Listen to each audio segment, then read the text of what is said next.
Hello, Alex. Hello. Hi, Bante. Hi, how are you? I'm good, Yeah, thank you. okay, I'm gonna check lead host. Okay. Anakmu mana, Alex?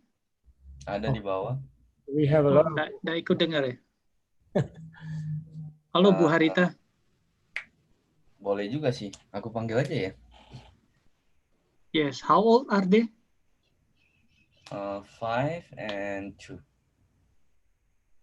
Yes, the 5 years old one can hear Bante.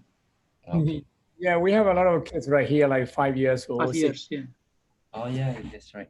Okay, I'm gonna call my big one. Hello, Chelsea. Chelsea, and on the back is Mommy, right? Oh, okay, not Brian.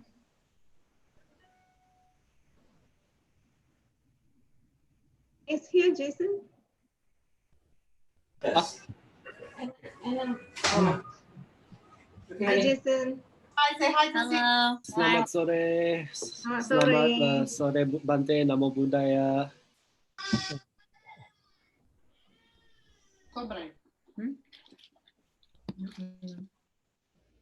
Hi, good evening, everyone. Thanks for joining us. Should we start, or do we want to give people a couple more minutes to join the Zoom meeting? I guess we can start, Yeah. Rosalind. We can start now. Okay. All right. Good evening, ladies and gentlemen, boys and girls. Welcome to tonight's Dhammadesana, lead by Bante Ashin Pannadipa. Tonight's theme is Hiri and Ottappa, qualities to be successful at keeping Sila. As a general rule, we want you to sit appropriately. Please don't eat during the service. Wear appropriate clothes, and we have a couple of moderators who's gonna help you mute and unmute if you have questions later. So we're just gonna go ahead and start with some chanting, lead by Jason. So thank you again for joining in, and welcome.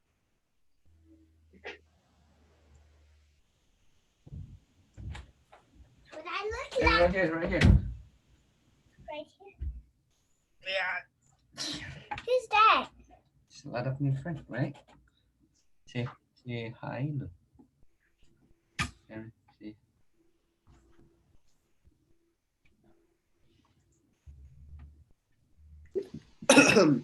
Right here. Sit over. Arahang Samma Sambuddho Bhagawa. Buddhang Bhagawantang Abhivademi. The Blessed One is worthy and rightly self-awakened. I bow down before the awakened Blessed One. Namaskar. There, put all that stuff in the dry. For kids. Wakato Bhagavata Dhammo Dhammang Namasami. The Dhamma is well expounded by the Blessed One. I pay homage to the Dhamma. Namaskara.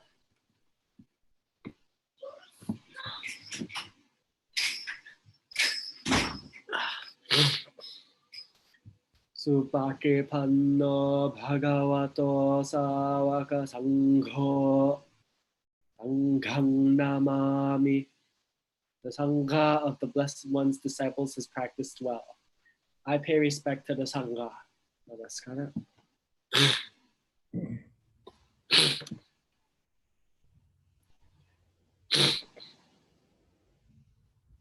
Andamayang Buddhassa Bhagavato Buddha Bhaganamakarang Karomase. Now let us chant the preliminary passage in homage to the Awakened One, the Blessed One. Namo tassa bhagavato arahato samma sambuddhassa. Namo tassa bhagavato arahato samma sambuddhassa. Namo tassa bhagavato arahato samma sambuddhassa.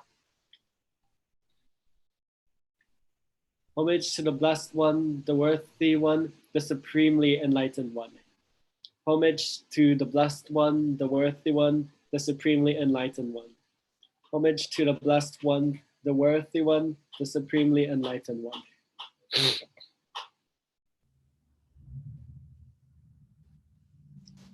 Okasa Vandami Bhante.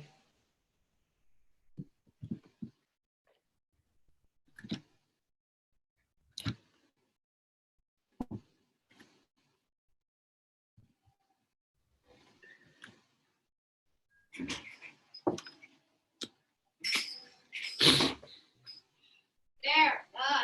Okasa ahang bhante tisarane nasadhing anchasila dhammang yachami anugahang khatva silang detame bhante tutiyampi okasa ahang bhante tisarane nasadhing Anchasila dhammang yachami anugahang khatva silang detame bhante tatiyampi okasa ahang bhante tisarane nasadhing anchasila dhammang yachami anugahang khatva Wasilang detame bhante. Yamhavada mitang vadeta. Ama bhante. Namo dasa bhagavato arahato samma sambuddhassa. Namo tassa bhagavato arahato samma sambuddhassa. 3 kali? Yeah, 3 times. Namo tassa bhagavato arahato samma sambuddhassa. Namo tassa bhagavato arahato samma sambuddhassa. Buddham saranam gacchami.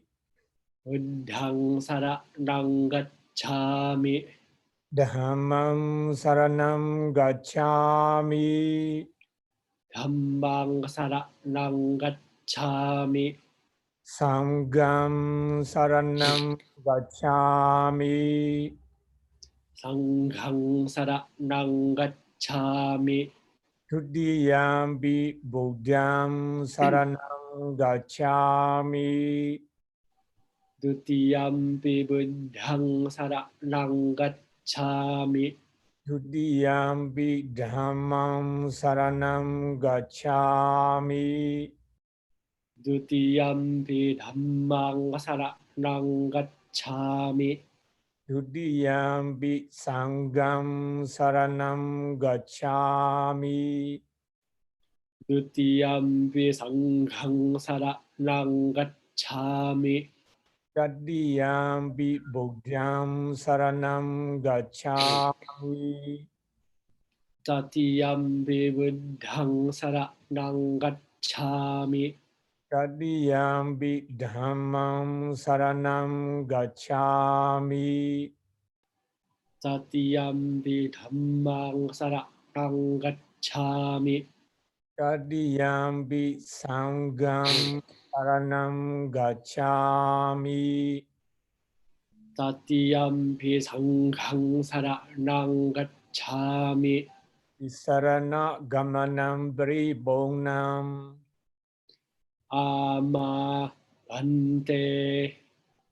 Pannadipa Veramani Sikkhabadang Samadhiyami. Panakipata Veramani Sikkhapadang Samadhiyami. Adinna Dana Veramani Sikkhabadang Samadhiyami. Adinadana Veramani Sikkhapadang Samadhiyami.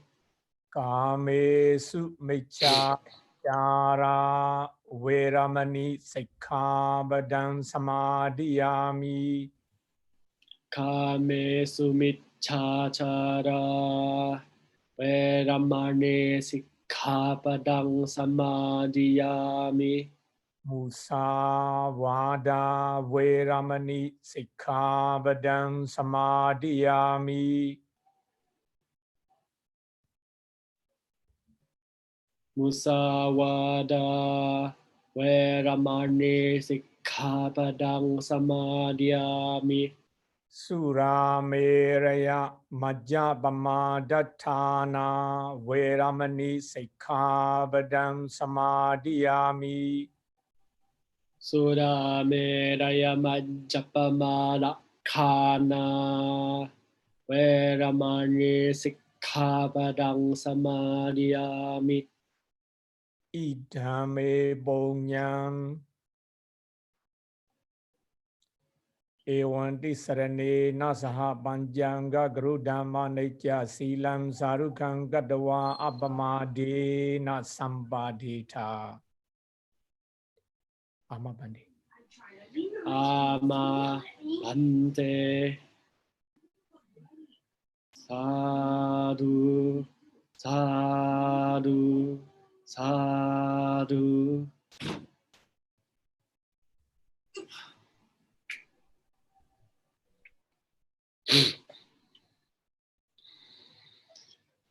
Ramachaloka Dipati Sahangpati Katanjali An Diwarang Ayachata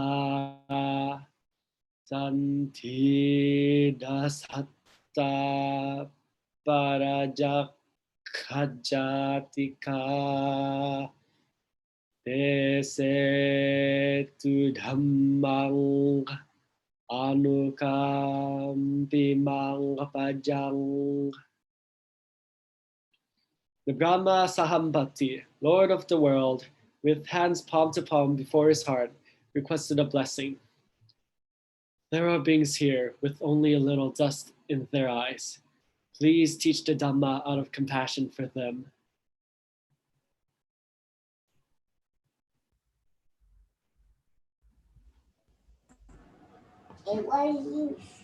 Thank you, Jason, for leading the chanting. Next, we are going to listen to Dhammadesana by Bante Pannadipa. Thank you, Bante.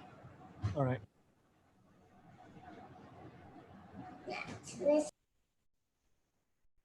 So I can share my slide. I can start sharing right now, right? Okay. Oh no.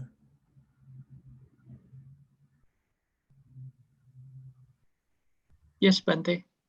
All right. Okay. So I'm sharing this. Can you see it right now? Yes. Okay. Okay. Good evening, everybody. This is the second time for me to give a Dhamma talk during the pandemic. Now it's 6:13, and then my Dhamma talk will take about 20 or so minutes, and then later you may have some questions.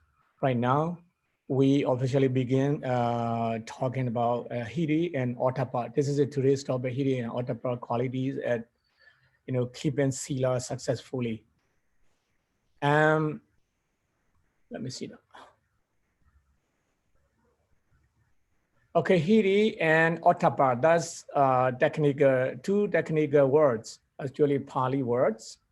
And then we are going to explain first, give you definition first, what it really means according to Pali Tipitaka, Hiri and Ottappa, only 2 words, Hiri and Ottappa. Okay, let's go there. Okay, Hiri and Ottappa.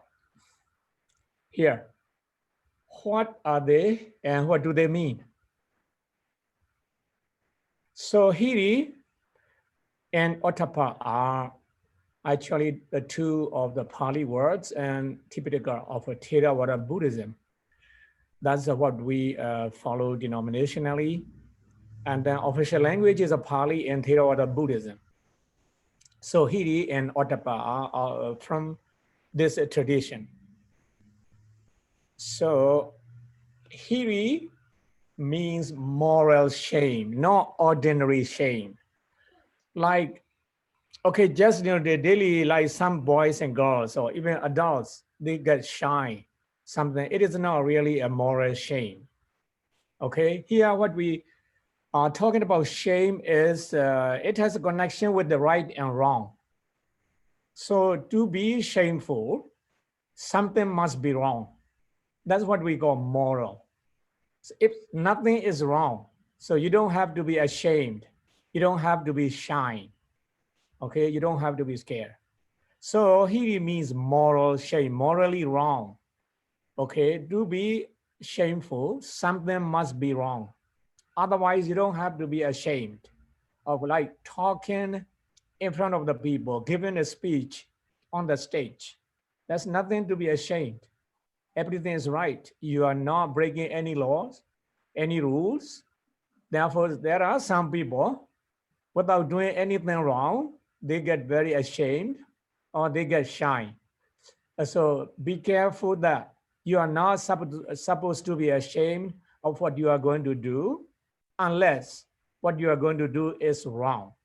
Okay, if something what you are going to do is right, what you are doing is right, then that's no reason to be ashamed.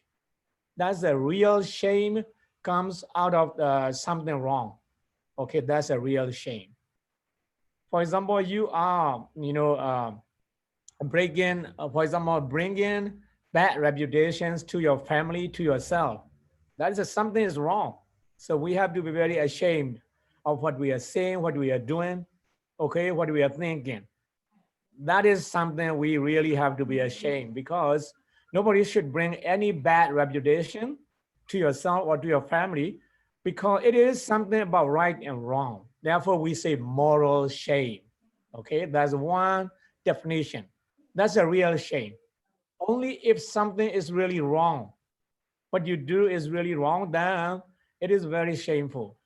Okay? Okay, then let's say now Ottappa. What is the short definition? Ottappa means moral fear. Okay? So in the similarly, only if something is wrong, you have to fear. You have to get scared. For example, you violate the rules, okay, traffic rules. It's already, okay, something is wrong over there, running against the traffic light. Then probably some cameras are going to catch your action, or police saw you, then you may get a ticket.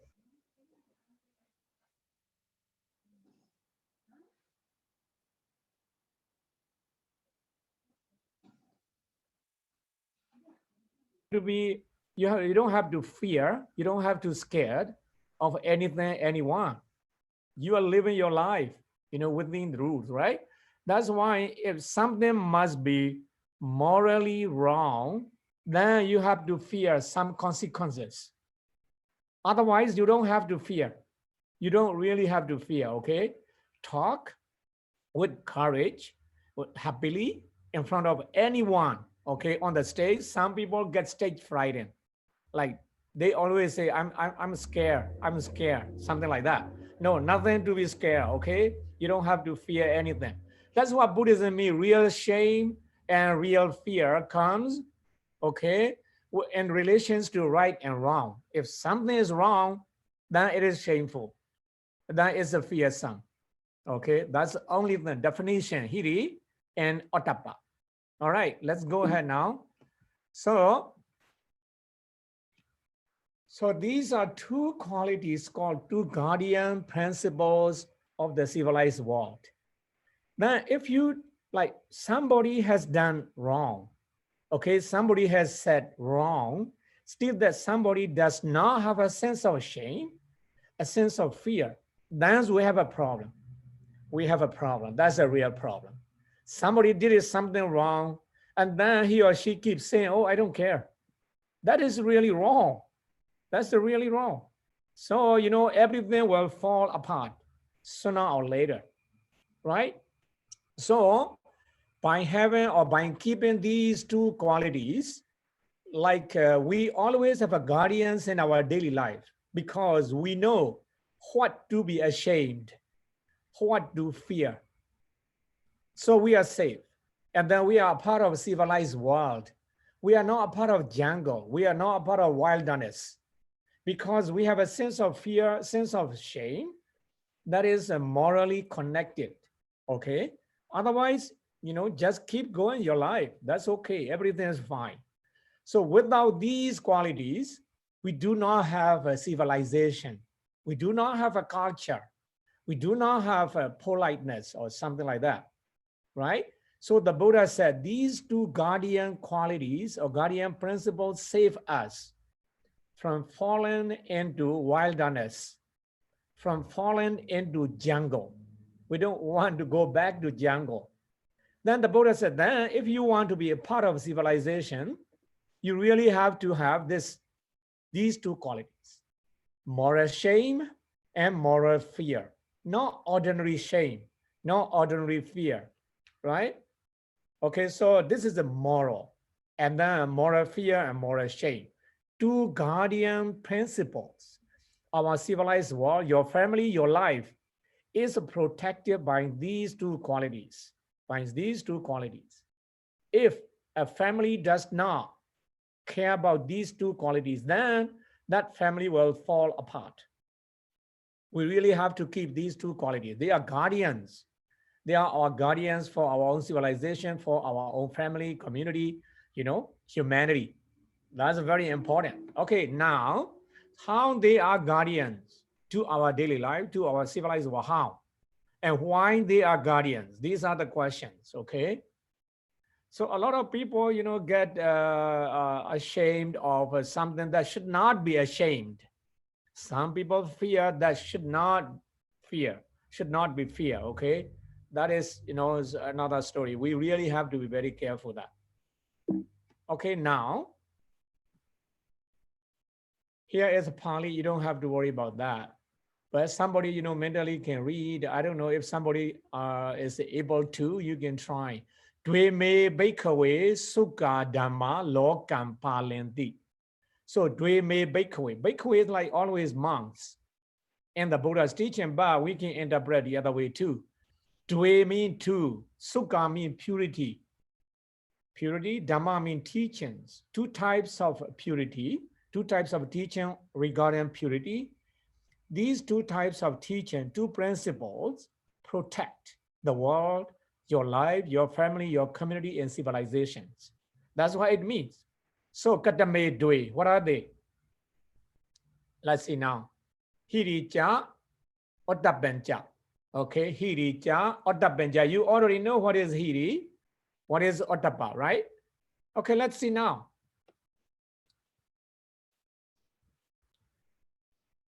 Okay, this is a Pali word. Okay, let's show the other side. Right here, there are two types of purity that protect, that guard the world. Okay, right here. So we really need to know about this, what they really mean. Otherwise, okay, here we go. Two types of purity that protect the world. What are they? Let's do now. That's the original Buddhist teaching, Pali text. Okay, they are moral shame and moral fear. For example, what you said, that's a 5 precept. That's a moral precepts. If you break one of them, even one of them, then it is very shameful. It is very shameful. You know, keeping at precept very successfully. These are very basic principles that will make you successful when you are keeping moral precepts. This means we must have a sense of shame and a sense of, oh, I already killed. It is shameful. Or I already steal. It is very shameful. I already tell lies. It is very shameful. Something like that. Oh, I already cheated on my wife or my husband. Something like that. Or my boyfriend or my girlfriend. So these are very shameful things.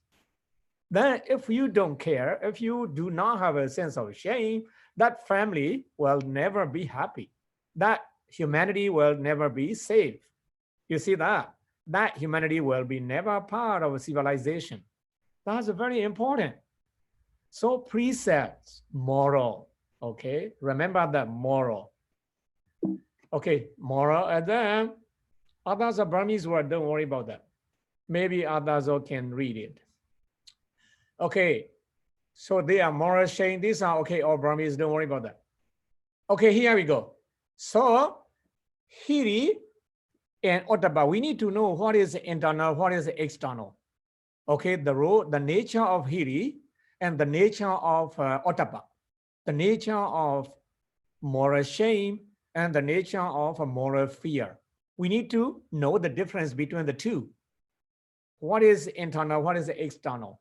So the Buddha clearly said this one here in terms of the text and everything. Okay, let's say now.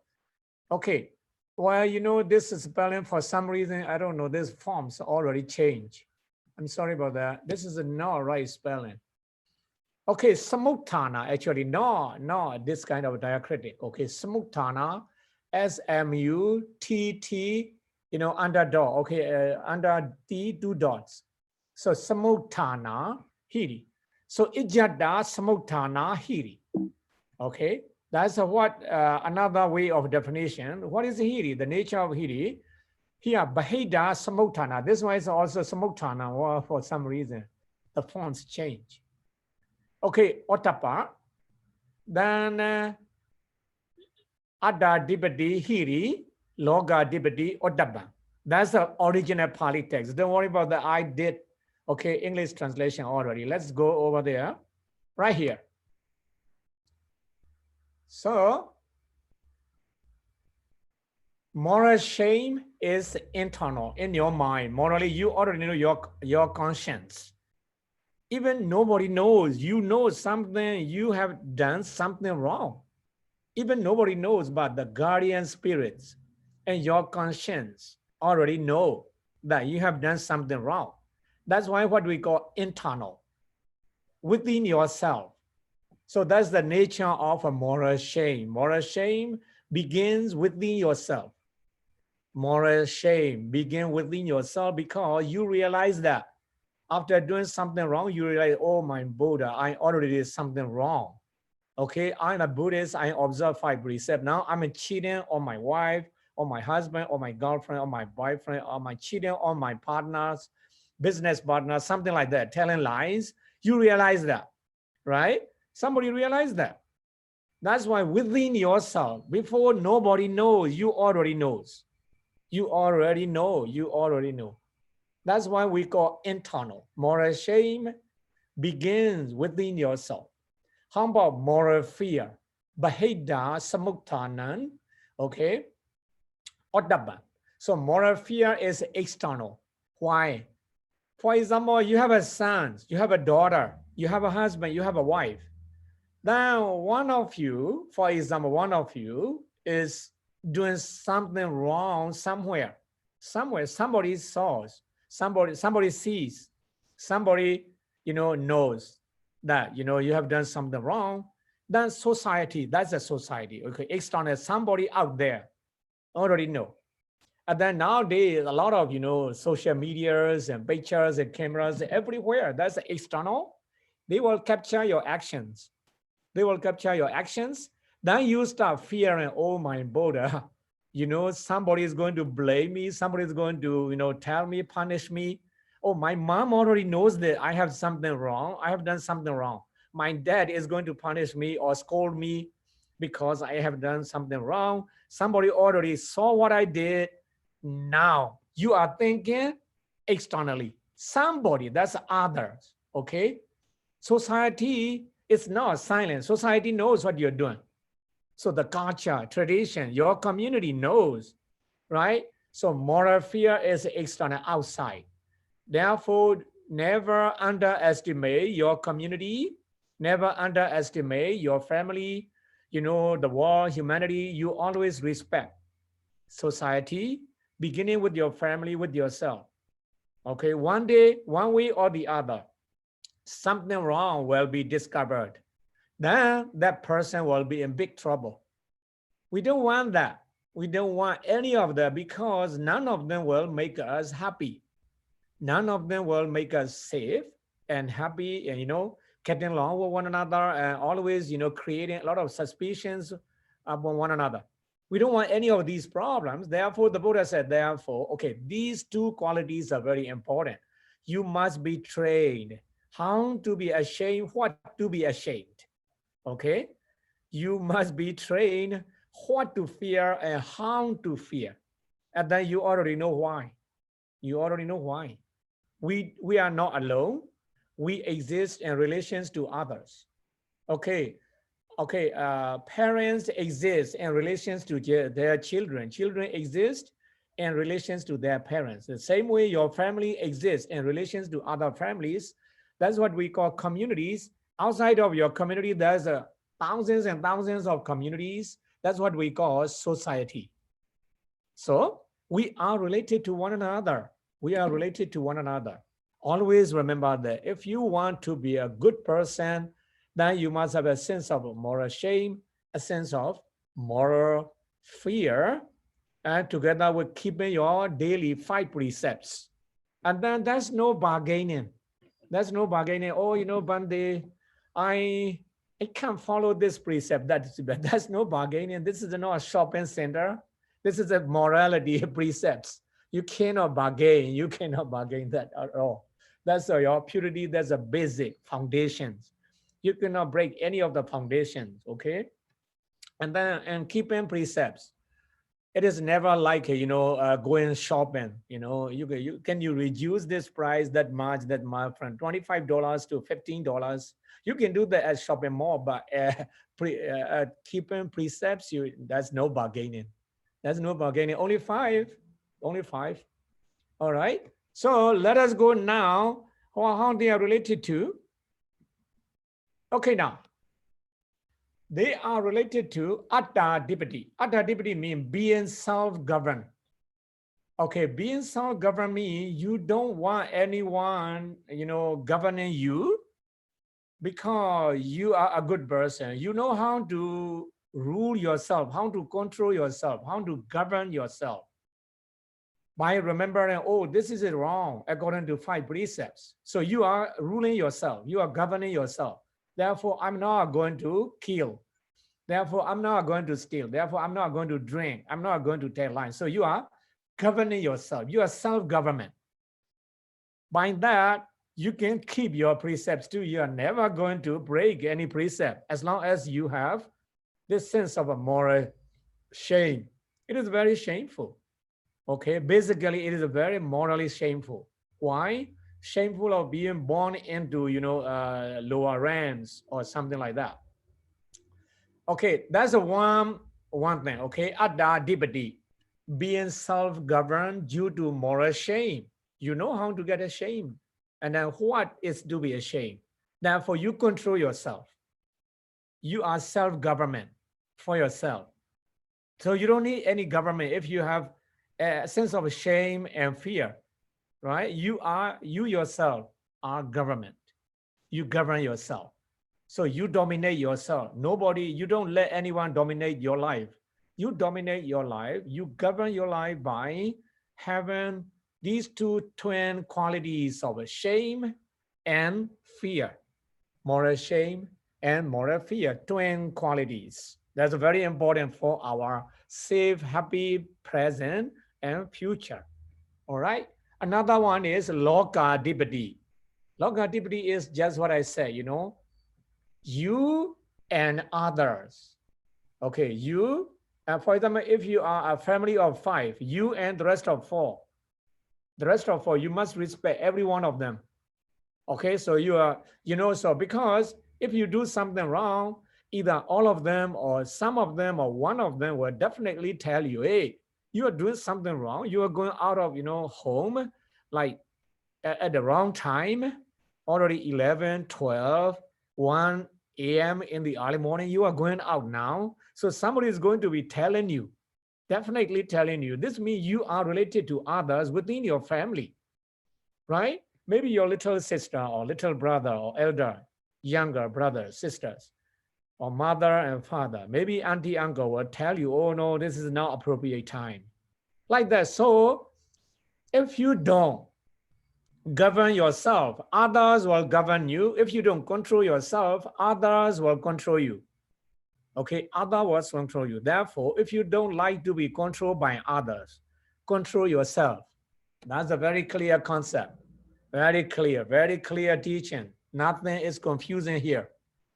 Then you will, make a lot of progress morally and, psychologically, culturally. You will advance. You will grow up very healthy, It's very. Then the other one.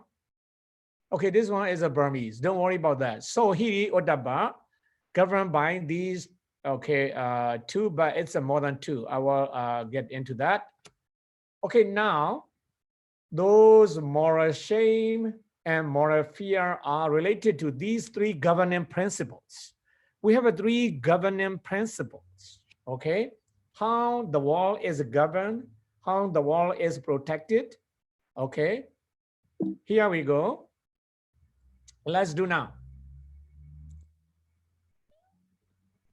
Okay, these are original Buddhist texts. Okay, don't worry about that. I will give you references. Cool. There are three governing principles. What are the three? It's very important. Those who don't want to be controlled, those who don't want to be ruled, those who don't want to be governed by anyone, any organizations. These are the things that you have to keep it for your daily life. Follow it, practice, live with it. Live with all of this. Okay, what are three? Governing by oneself. You already know self-control. Oh, no. I'm a Buddhist. I'm not going to drink. I'm not going to smoke. After all, it's not a good example for my kids, for my community. It's a very harmful to those who are next to me. Something like that, you start thinking. So you are controlling yourself in relations to others. You respect others. So governing by society. If you don't follow that, society will take care of that business, right?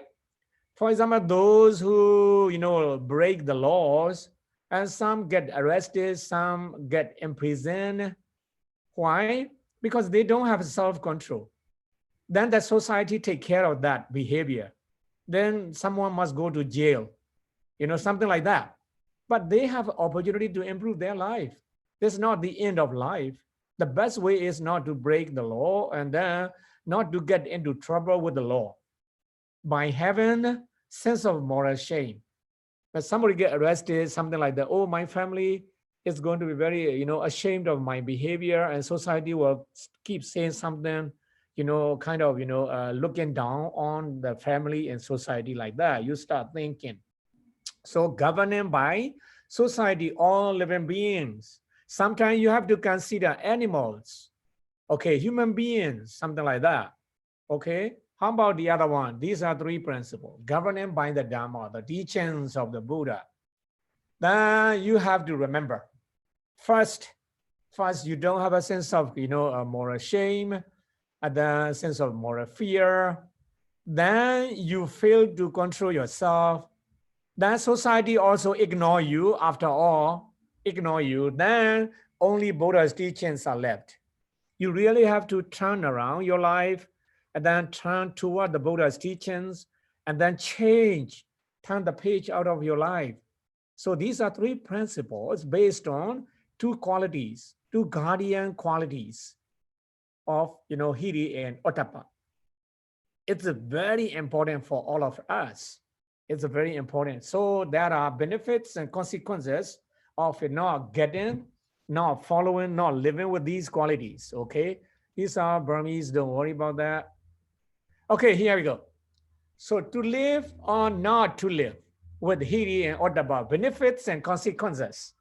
Okay, now you know what is Hiri, what is Ottappa, what are, guardian principles, what are governing principles, guardian principles and governing principles. Guardian principles 2, Hiri and Ottappa. Governing principles 3, Atta Dipadeya, yourself. Loka Dipadeya, society. Dhamma Dipadeya, the Buddha's teachings. Right? It's very important. These are Pali. Don't worry about that. Then if you don't, for example, if you don't live, what are you going to happen? If you don't follow, suppose, well, you know, I know this one, I don't care. I don't really care whatever happened. That of course, whatever happened, the Buddhism already know what will happen to someone who does not really care, boy or girl, husband or wife, brother or sister, auntie or uncle, teacher or government or president, really doesn't matter. Anyone, okay, anyone, regardless of what religion you follow, really doesn't matter. Anyone who do not follow or live with these principles will have definitely and create, you know, endless problems. And then he or she is creating kind of a jungle, wilderness. Okay, so then what are these? Let's see now. For example, if you don't follow, if somebody does not care about this, monks, these two bright qualities guard the world, right? Which two? Concern. Your conscience, well, I already said that. Your conscience means your moral shame, Hiri. Your concern means your moral fear. You are concerned with the society. You have some sense of fear. That's a right fear. If you have done something wrong, you fear, you are right. You have to fear some consequences. You know, that's what it means. All right. Let's see now. If these two bright qualities did not guard the world, okay, there would be, that's what would happen. If you don't care these two qualities, or, you know, with three principles, these are what are going to happen. Okay. Let's see now. No recognition of a mother here. Because we don't have a sense of shame. We don't have a sense of fear. Then people don't care if somebody is a mother. No, they don't care anymore. They don't care anymore. Then no recognition of a mother as a sister, like an auntie, where somebody is not going to treat auntie as auntie. Somebody is not going to treat mother as a mother. That's a big problem because they don't have a sense of shame. They don't have a sense of fear of consequences. You know, this is a big problem. Then this is what exactly is going to happen to humanity if we don't have a Hiri and Ottappa. Then no recognition of mother, sister, uncle's wife, you know. Okay, hold on. That's no recognition, right? And then no teacher's wife, no uncle's husband, wife, you know, the same thing, okay? Wife, those who deserve respect. This means they are going to break precepts and they are going to behave the way they like. The way they like. Here is the Buddha's examples. The Buddha gave these examples for those people. Those people, they may be born as a human beings, but they lost. They have a lost sense of humanity, a sense of shame and fear if they don't have a Hiri and Ottappa. That's a big problem. Then example, those people are like what? Like this. The one would be immersed in promiscuity, like betraying, okay? Betraying, you don't respect your wife, you don't respect your husband, you don't respect your children, you don't respect your family, your culture, your religion, your community. These are problems. That's what the Buddha said. But they don't even care about that anymore. If whether someone is somebody's wife or husband, they don't care. They are going to hang out. You see? They are going to be dating. They don't care about that anymore. Well, that's what animals do. No, human beings do. That's what the Buddha said right here. So they are like the rams with the goats. Okay, rams getting married or dating with the goats. Roosters getting married or, you know, dating with the pigs. Or dogs with the jackals. That's what the Buddha said. Okay, to your left side here, Yatha, Ajelaka, okay, Kokuta Sukara, okay, Sona Singala. That's exactly what it means. These are original words. You see? Then what happened? This is a big problem now. This is a big problem. In In Western culture, they say incest. Incest is included right here. But more than that, people, although they are born as a human being, they were born as a human beings, they have totally lost a sense of moral shame, a sense of moral fear. Therefore, their behaviors are like animals. Therefore, we say jungles, no culture, no civilization. Animals don't have a civilization. Animals don't have a culture. This is a big problem. Human beings should not behave like an animal. We must know who is who. Mother is whether mother or the best friend or teacher. Okay, that's it. Father is either father, best friends, or teacher or leader, something like that. No more than that. You have to treat your wife, your mother as mother. First of all, father as a father, sister as a sister, auntie as an auntie. Okay, uncle as an uncle. No, not something else. That's what the Buddha said very clearly. If we don't have a Hiri and Ottappa, we are in big trouble. Imagine, then society will collapse. This means like we see the people going running here and there, but inside their mind, within themselves, they don't have these two qualities, Hiri and Ottappa, anymore. That's what happened to animals. Animals don't know what is Hiri, what is Ottappa. That's a huge difference between animals and human beings. Therefore, we always say we love all animals, but we don't want to be animals. That's a difference. We have a compassion, we have a metta, karuna, loving kindness, compassion, nothing is wrong. We love, but we don't want to be animals. We don't want to be animals. We don't want to be born as animals. Then the Buddha said, behave like a human beings. You are not going to be in any trouble. If you follow Hiri and Ottappa, live your life daily, every day.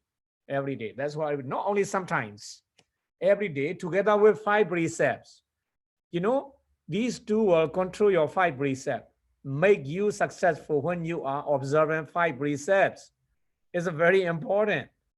Sometimes people don't know the moment they lost sense of shame, they start breaking precepts. Even drinking, smoking, partying, all this kind of stuff. One will lead you another will lead to some more. Endlessly, and miseries. That's a big problem, okay? But because these 2 bright qualities guard the world, if people follow these Hiri and Ottappa, that's a recognition of a mother. Yeah, she's my mom, my best friend, my teacher, like that. Yes, okay, he is my daddy or she is my auntie, my friends, my teacher, my leader, something like that. You respectfully recognize, you respectfully treat who they are, who they really are, okay? Not something else, not beyond that, okay? It's very important. So we are on a good shape if we follow Hiri and Ottappa. Our society will be in a better shape, okay? Better conditions, and then we are safe and we will get along with one another. We will be living in harmony and happy, and then we don't have any more suspicions. We don't suspect anyone because everybody has a full of moral shame and moral fear. That's the society. Or if you cannot build a society, you build your family first, and then you build more families over there. That become a community. That community is full of a moral shame and moral fear. Everybody is following 5 precepts very successfully. Then you say Silena Sukate Yanti, Silena Suka Bogat Sampada, right? You see Silena Sukate Yanti, Sila, like by observing 5 precepts, 8 precepts, you are going to have a better destination. That's what it means. Silena Bhoga Sambra, you are doing business. If you want to be also successful with your business, don't be corrupted. Don't break any laws. Don't break any precepts. Then you are going to be very successful. That's why at the end of 5 precepts, Sila, today I didn't say that one. Silena Sugate Yanti, Silena Boga Sambada. You see that?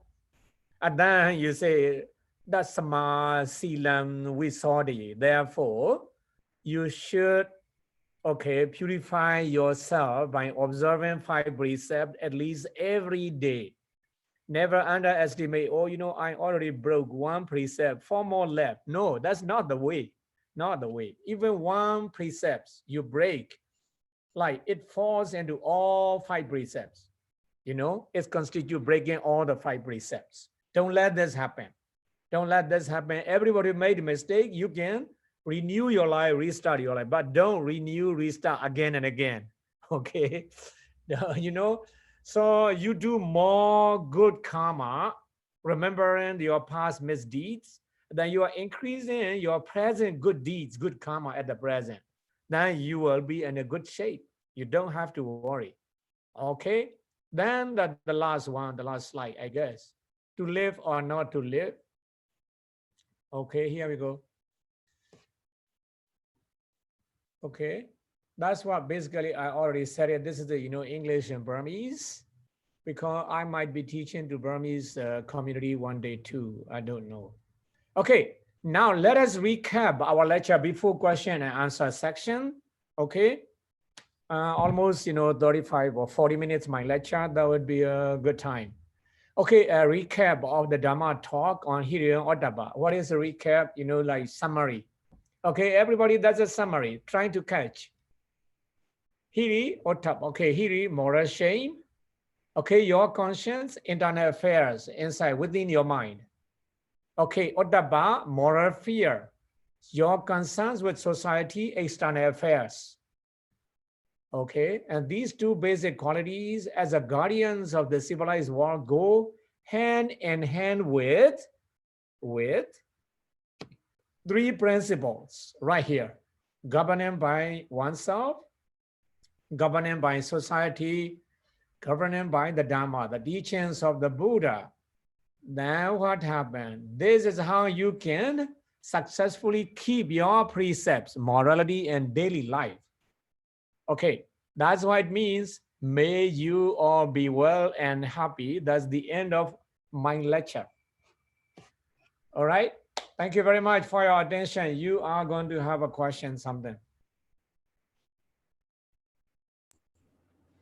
Thank you, Bante, for the wonderful lecture. Now it's time for question and answer. You can use the raise hand feature on your Zoom to ask questions, or if you're not comfortable asking the question yourself, you are more than welcome to use a chat box. Let us know that you want to ask questions through the moderator, which is me. You can type it in and I can read it. Or I think the better feature for you is to ask the question straight away to Bante. Again, use the raise hand feature and the team will unmute you, and it'll be great if you can turn on the video so we can be respectful while we're asking questions to Bante. So now the floor is open, and anyone is more than welcome to ask questions.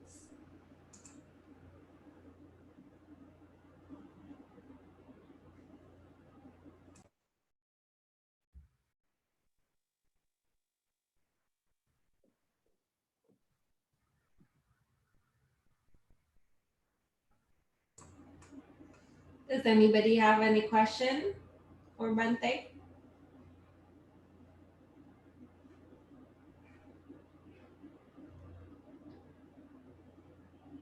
Okay, I'm gonna ask question to, you know, to fill the gap, the time. Oh, Bante, is that a story behind it? Why Buddha emphasize about teacher's wife to couple times? well, Teacher's you know, wife. yeah. Okay. Human nature, whether past or present or future, will be more or less the same. Okay, issues, you know, and then a kind of a copy of the copy of the copy. Human beings, they always display their nature. Some are well disciplined, some do not. some are not well disciplined, then they cross the boundaries, moral boundaries. That could happen. There are stories in the Buddha's life, when Buddha was alive too. There are a lot of stories. A lot of stories. If you are reading Jataka stories and the Buddha's past lives and everything, and you are going to see a lot of stories over there. A lot of stories. And then that precepts. That precept is a kame sumichachara viramani sikha samadhi. So being faithful, not going after someone beyond someone you have chosen, something like that. So past or present, these are the same issues. Okay, those who do not have a Hiri and Ottappa, whether past or present or future, will be the same issues. Yes, there are a lot of stories. Thank you, Bante. Yeah.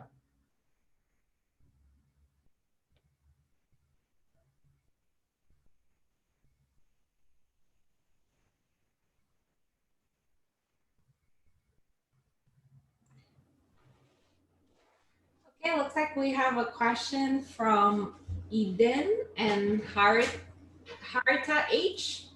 So we're gonna go ahead and start with Eden Siswanto. Siswanto. Go ahead, Eden.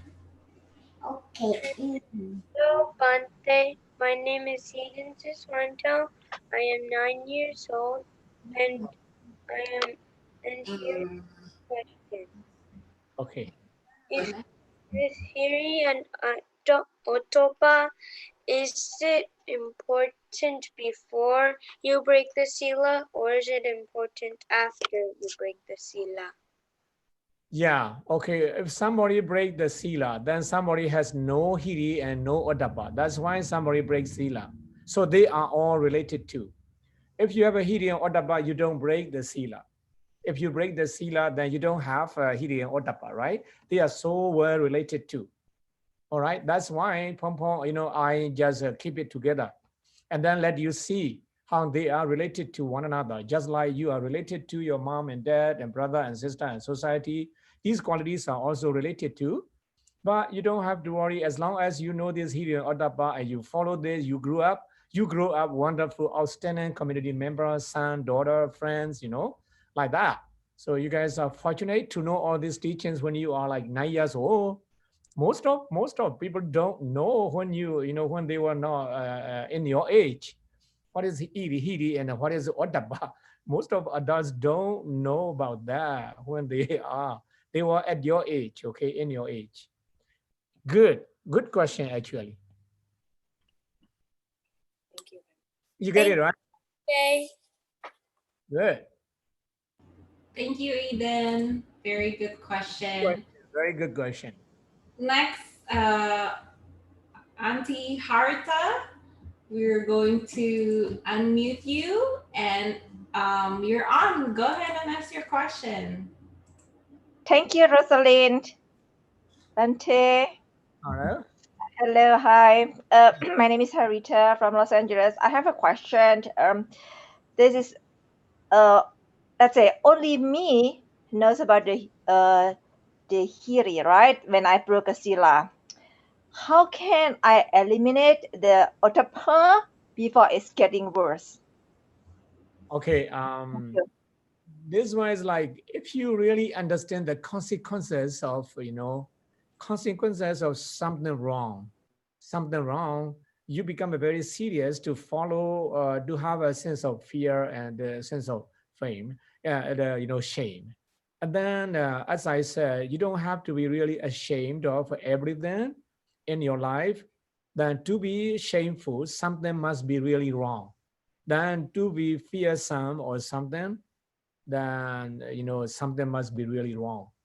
Only in that context, you must have a sense of shame and fear. Otherwise, you can go on with your life. Whatever you say, whatever you do is not beyond the precept you follow. Now you have a sense of shame and a sense of fear, moral shame and moral fear.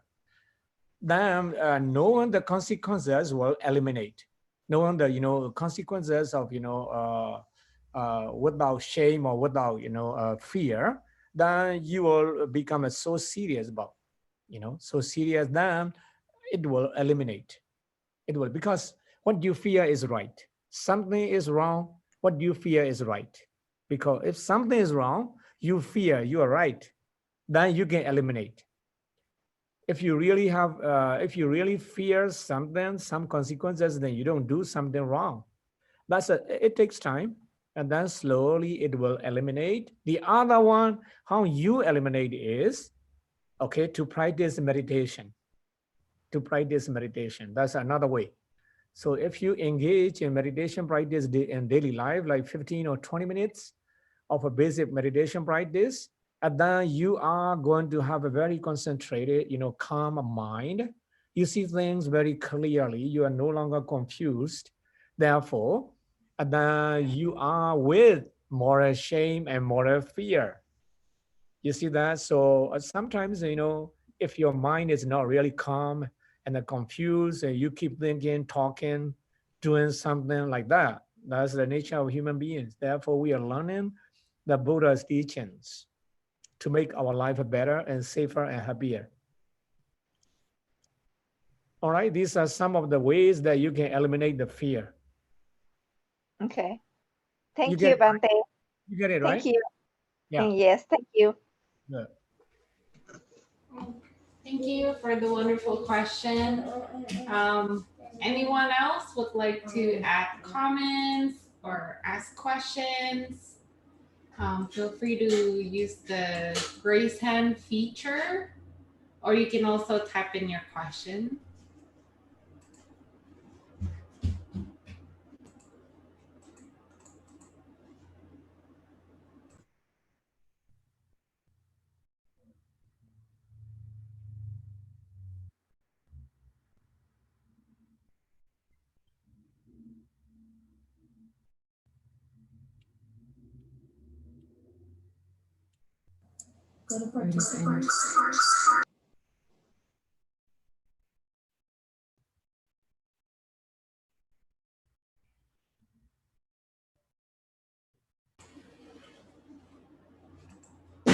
Anyone? Any questions? We have some time. Take your time, no problem.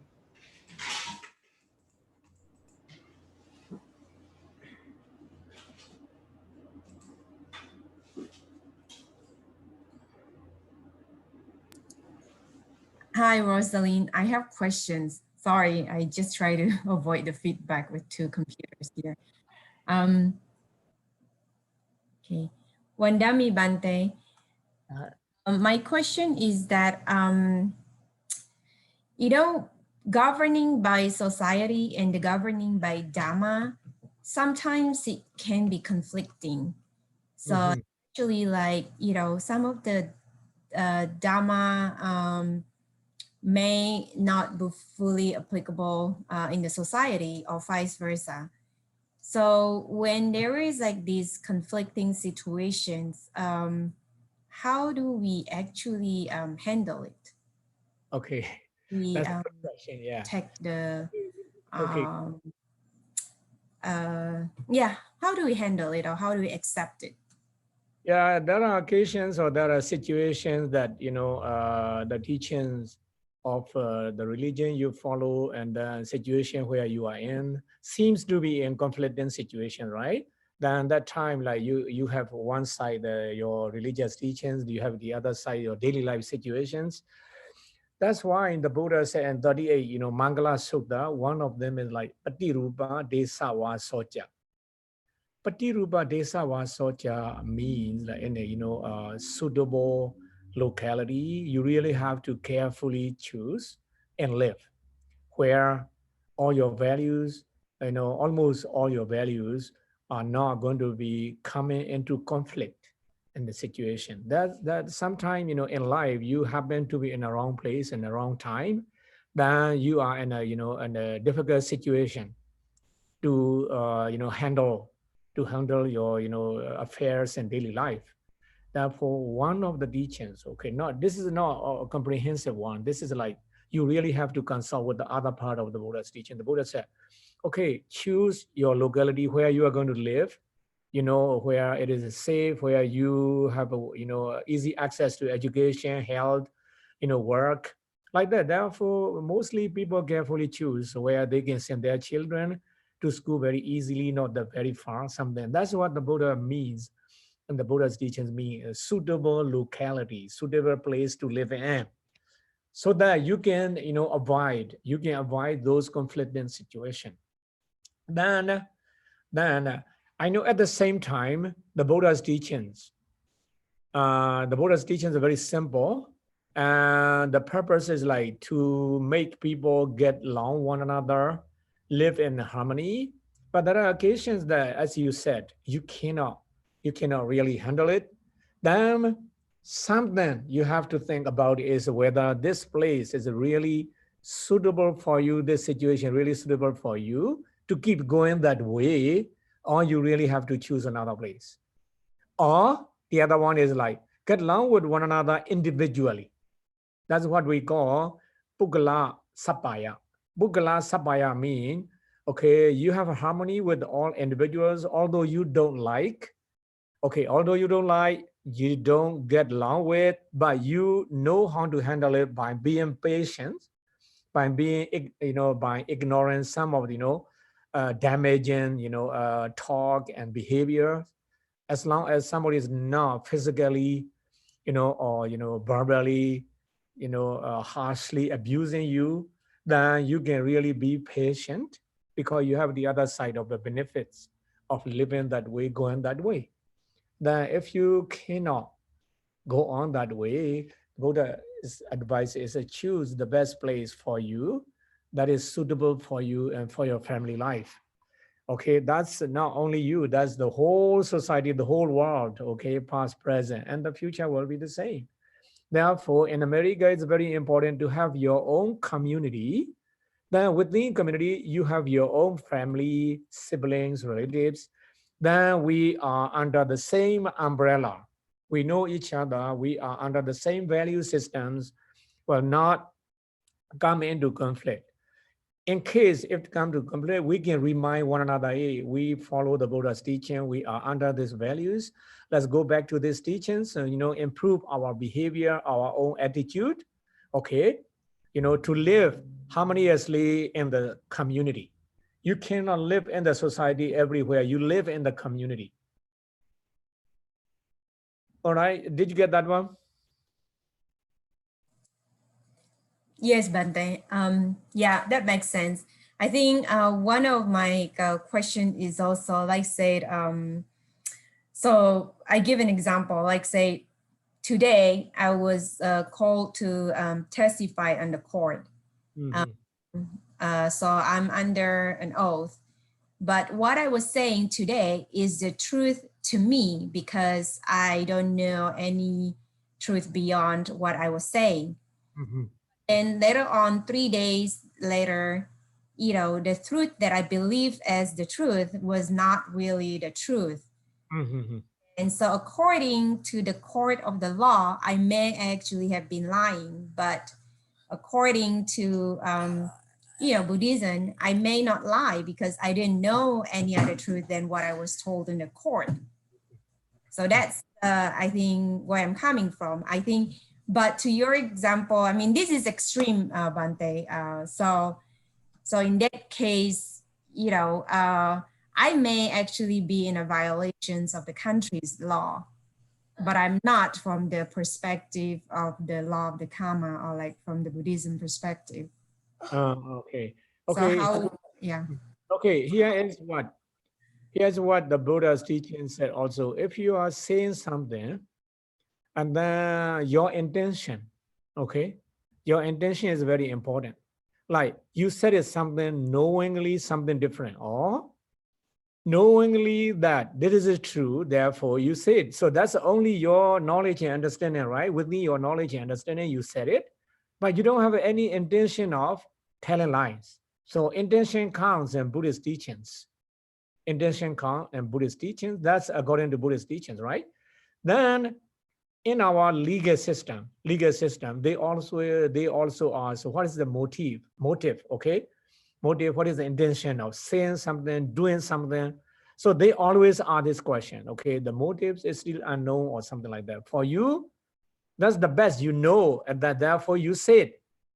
So here, according to what you say, I don't see any intentional lines over here. Okay, did you get that one? Yeah. According to what you say, I don't see any of your intention that you knowingly tell lies.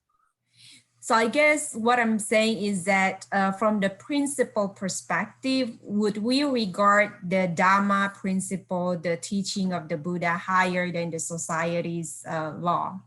Mm-hmm. Well, you know, okay, we have a legal system, and then Yeah. you have your own individual value system, right? Legal system belong to this kind of the whole society, like everybody is supposed to follow, right? But your individual values, maybe other people don't share, right? It is about you. Because in terms of law, like everyone is equal before the court of law or something like that.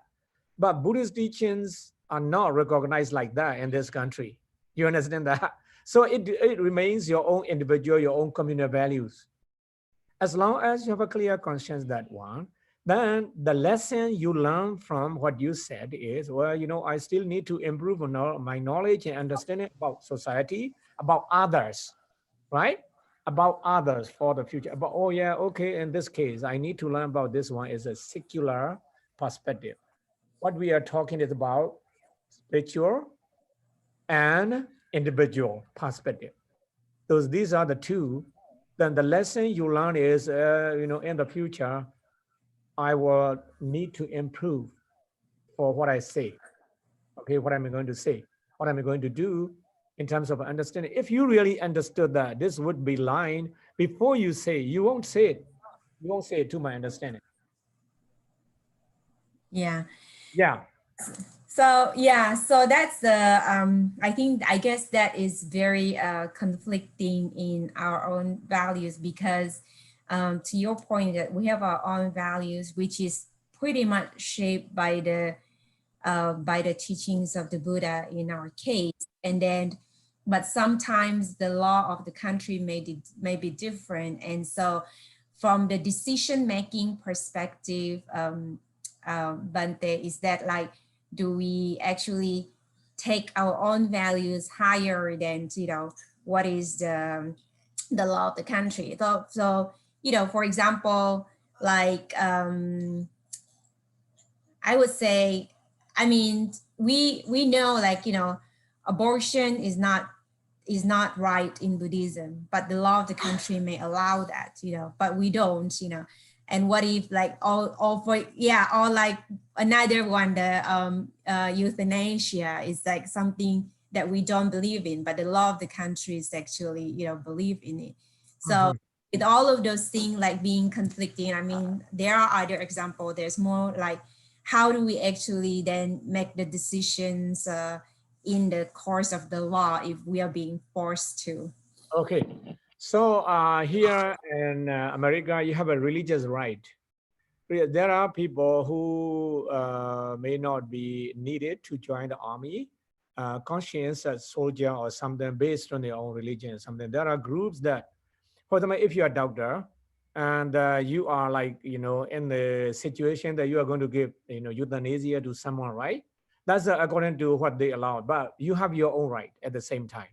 You have your own right, and then you can argue, or either, and then you don't choose that profession, or you argue based on your own religious, conscience. And then soldiers, doctors, you know, everybody has the religious right to reason, okay, with the law. It doesn't mean your religion is higher than the law or the law is higher than your religion. So this is a common sense how you are going to handle between, you know, your own individual understanding and the legal, you know, situation. And then there's no law that every doctor must, for example, every doctor must give euthanasia to patient whoever asks, or everyone must have some kind of abortion or something like that. There's no law like that. legally allowed, but there are many loopholes. There are ways how you reason, how you argue. That's about your knowledge and understanding about current situations and current issues. Thank you, Bande. Yeah, you know, that's how we understand. Okay, that's about your comments. Thank you. Mm-hmm.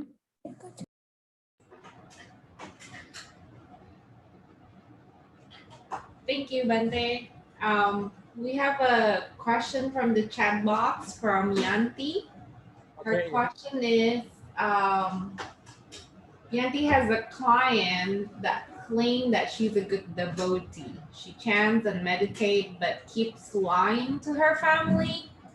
What is a good way to deal with the situation? She's old. I guess we don't have too much information, but from my understanding is how do we deal with this type of person? Okay. There are ways that if you are having someone in your life, brother, sister, whoever that may be, we always, okay, put ourselves into others' place. Like, if I were in his or her place, I would be saying the same thing. How about if somebody does not tolerate me? Somebody does not get patient with me, I would be in big trouble. Now, I am in this situation to understand that someone. Like if that someone understands the way I do, there won't be any such issues. So the time will tell. Okay, this means the time to improve. So you give a chance to someone, and then you slowly, it really takes time. You slowly reason and share your value, why you don't get mad right away. Although you may you may be used to, getting lost your patience or something.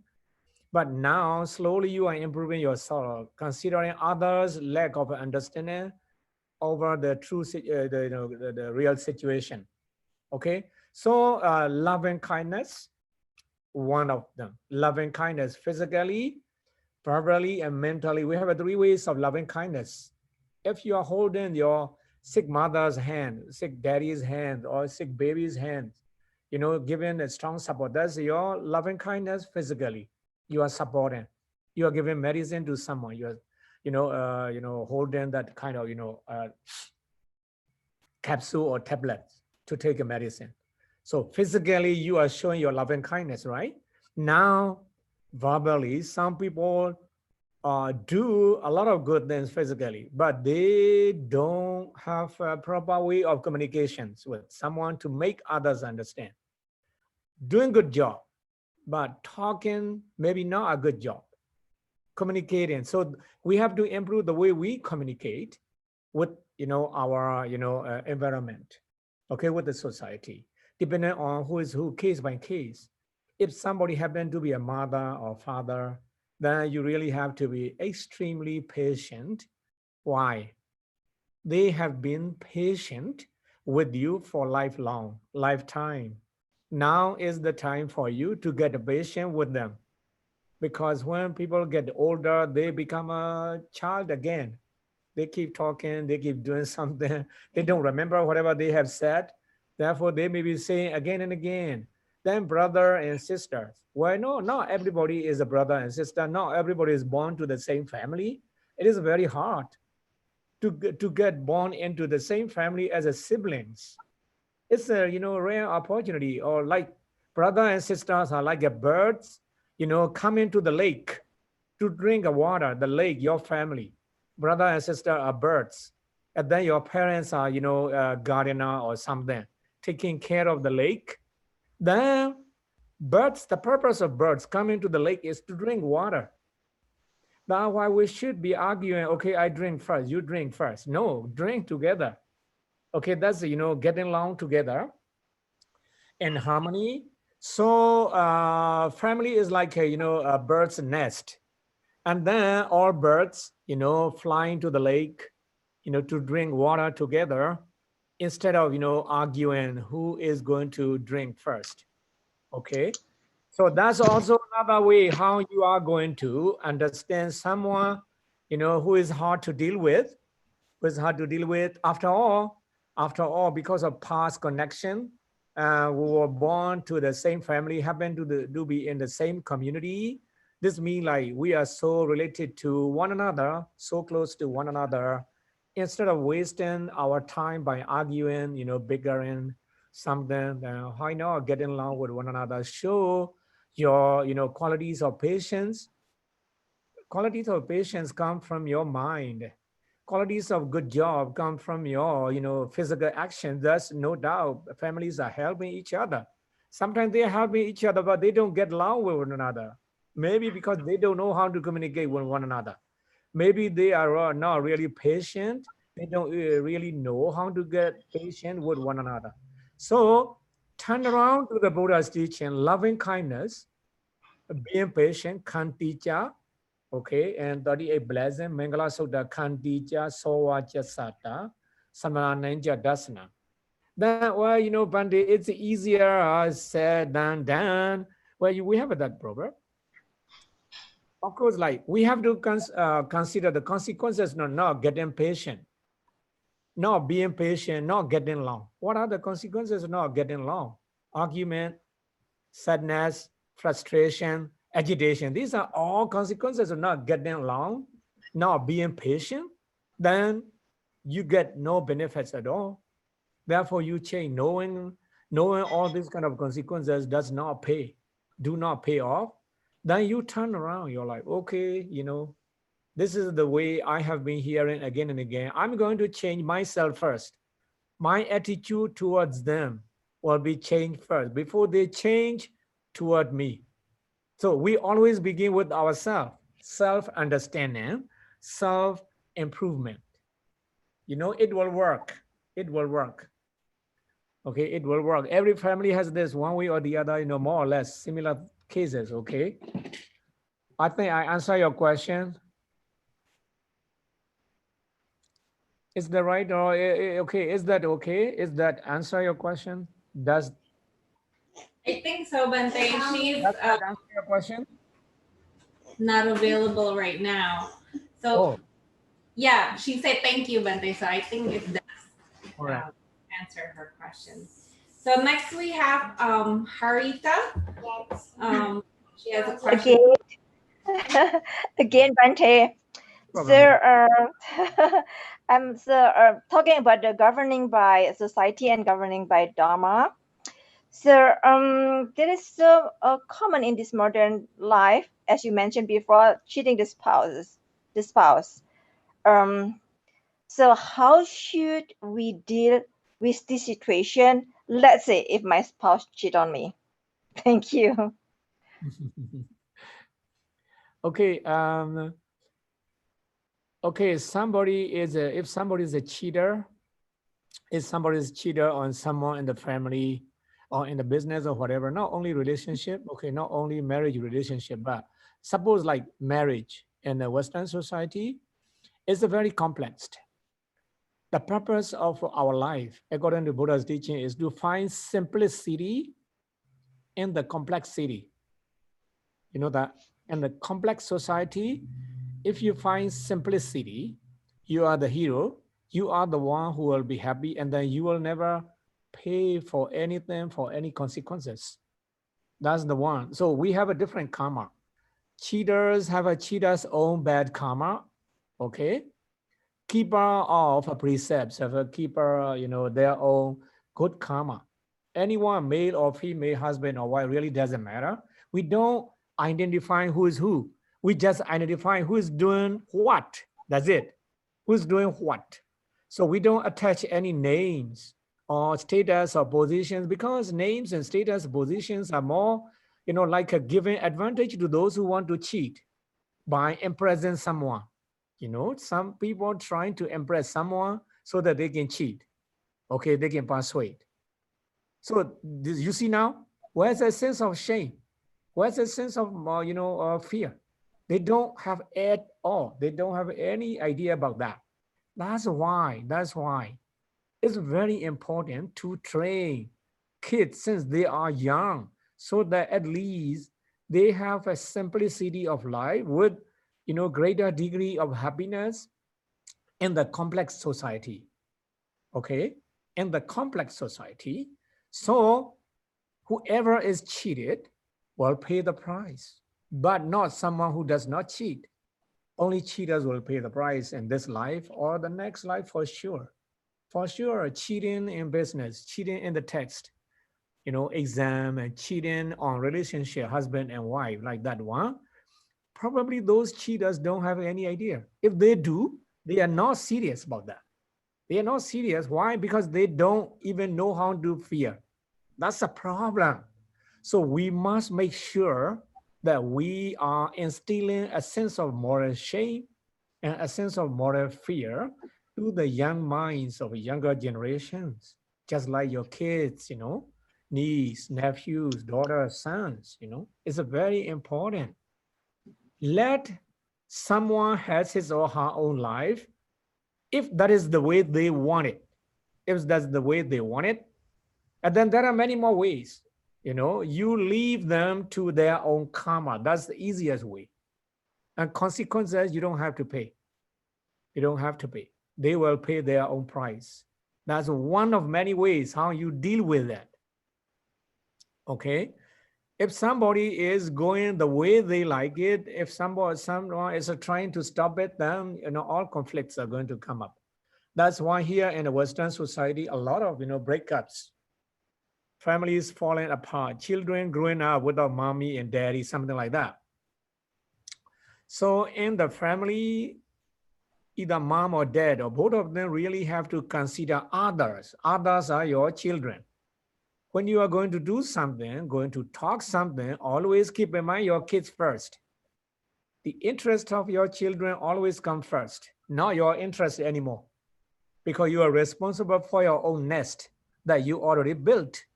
Therefore, you consider, well, people are going to say, oh, these are daughters and sons of cheaters, cheating mom and cheating daddy. Sometimes people, children will be carrying on this kind of scars and bad reputation and stigma, social stigma.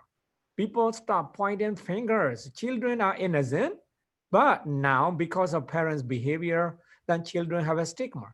They get, very shameful at the school and being mocked and making fun of, something like that.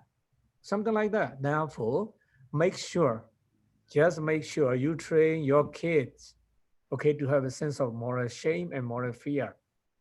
For the rest of adults, they already know. They already know what are the consequences.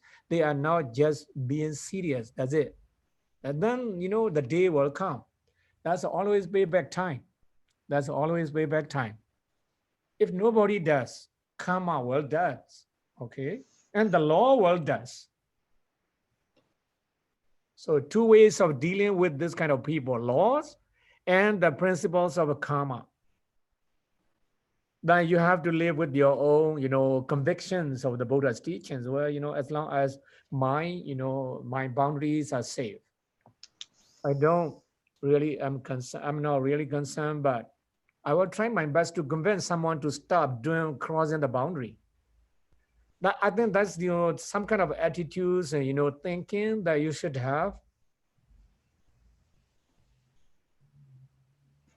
Bante, let me give you the example. This is happened in my late husband family with his uncle, because they are so super rich people.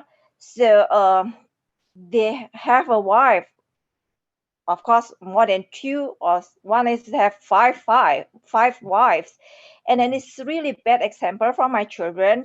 So that is why, how could I tell my children not doing like that? Because having a lot of wives is something to be proud of. Okay. So it's very common in a Chinese society. Okay. The richer you are, the more wives you have. Okay, I have this kind of story from my professor from university as well. Okay, now, the best way you can do is open up, keep open dialogue with your kids, then make sure that they really accept this is wrong. Therefore, they are not going to do it. At least they have some kind of good lessons out of bad behaviors or previous, adults or something. Okay, you may be super rich, billionaire, but you are never going to cross this kind of moral boundary. Okay, that's why I know about this kind of stories. And my professor himself always share about this Chinese society and Indian society, any society about that. Don't think this happen only in Chinese society or Indian society, in American society as well, any society. Therefore, it's very important. But for you, this already happened over there, right? And then you are like going to play the role of teacher, moral teacher, guiding principles you share with your kids. Never. This is a not culture that you should inherit. You should never, you must never inherit, you must never copy this kind of behavior. That's not something that we passed on to the future generation. So you keep talking about consequences, moral reputation kind of thing. Children absorb very well, very well. Children absorb very well to my experience. And then I explain about this kind of story, the way they understand according to their age and experience. I don't really use the adult language. Okay, so that's the only thing you can do right now because something already happened. And then the rest is in your hands. You are going to play a very important role because you are also the one who could not and who do not accept this kind of behavior. What has happened before? Then your children are ready, your kids are ready to learn good lesson out of bad situations. We always can turn the table around. Okay, that's the only thing we can do. The thing is, Bante, the both uncles are already passed, and then that is happened. Now my children grown up already, and then of course, I keep on telling them to be always honest to everybody. That is the rule. First rule is honesty. It's very important. Even if you have now a boyfriend or a girlfriend, you have to stay loyal and then faithful. And then, but I've never talked about look the example of your grand uncles.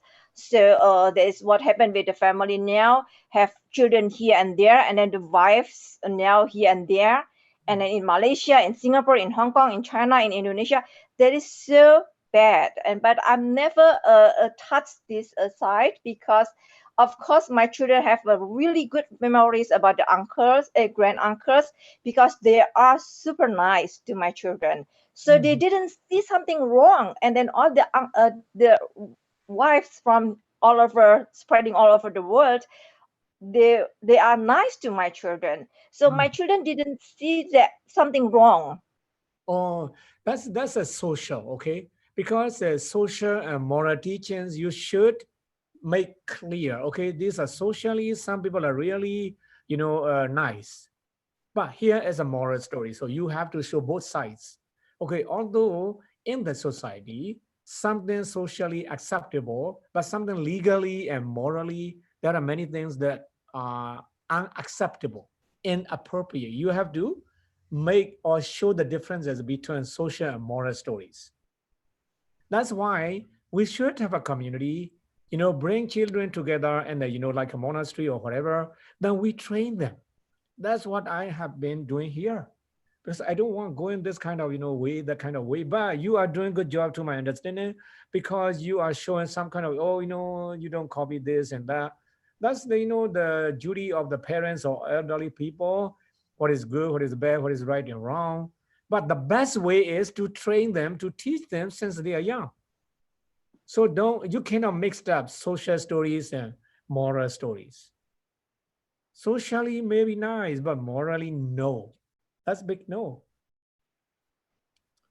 Okay? Thank you. Yeah, two sides of the story. They should know that. But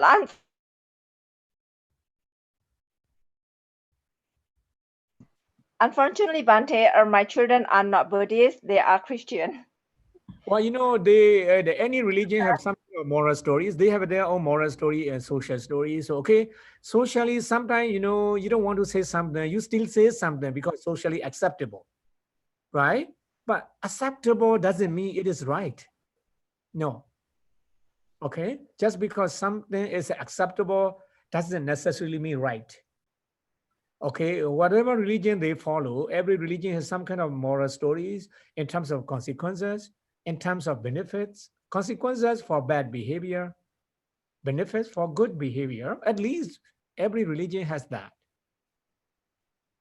right? So the social and moral stories are very important. Okay.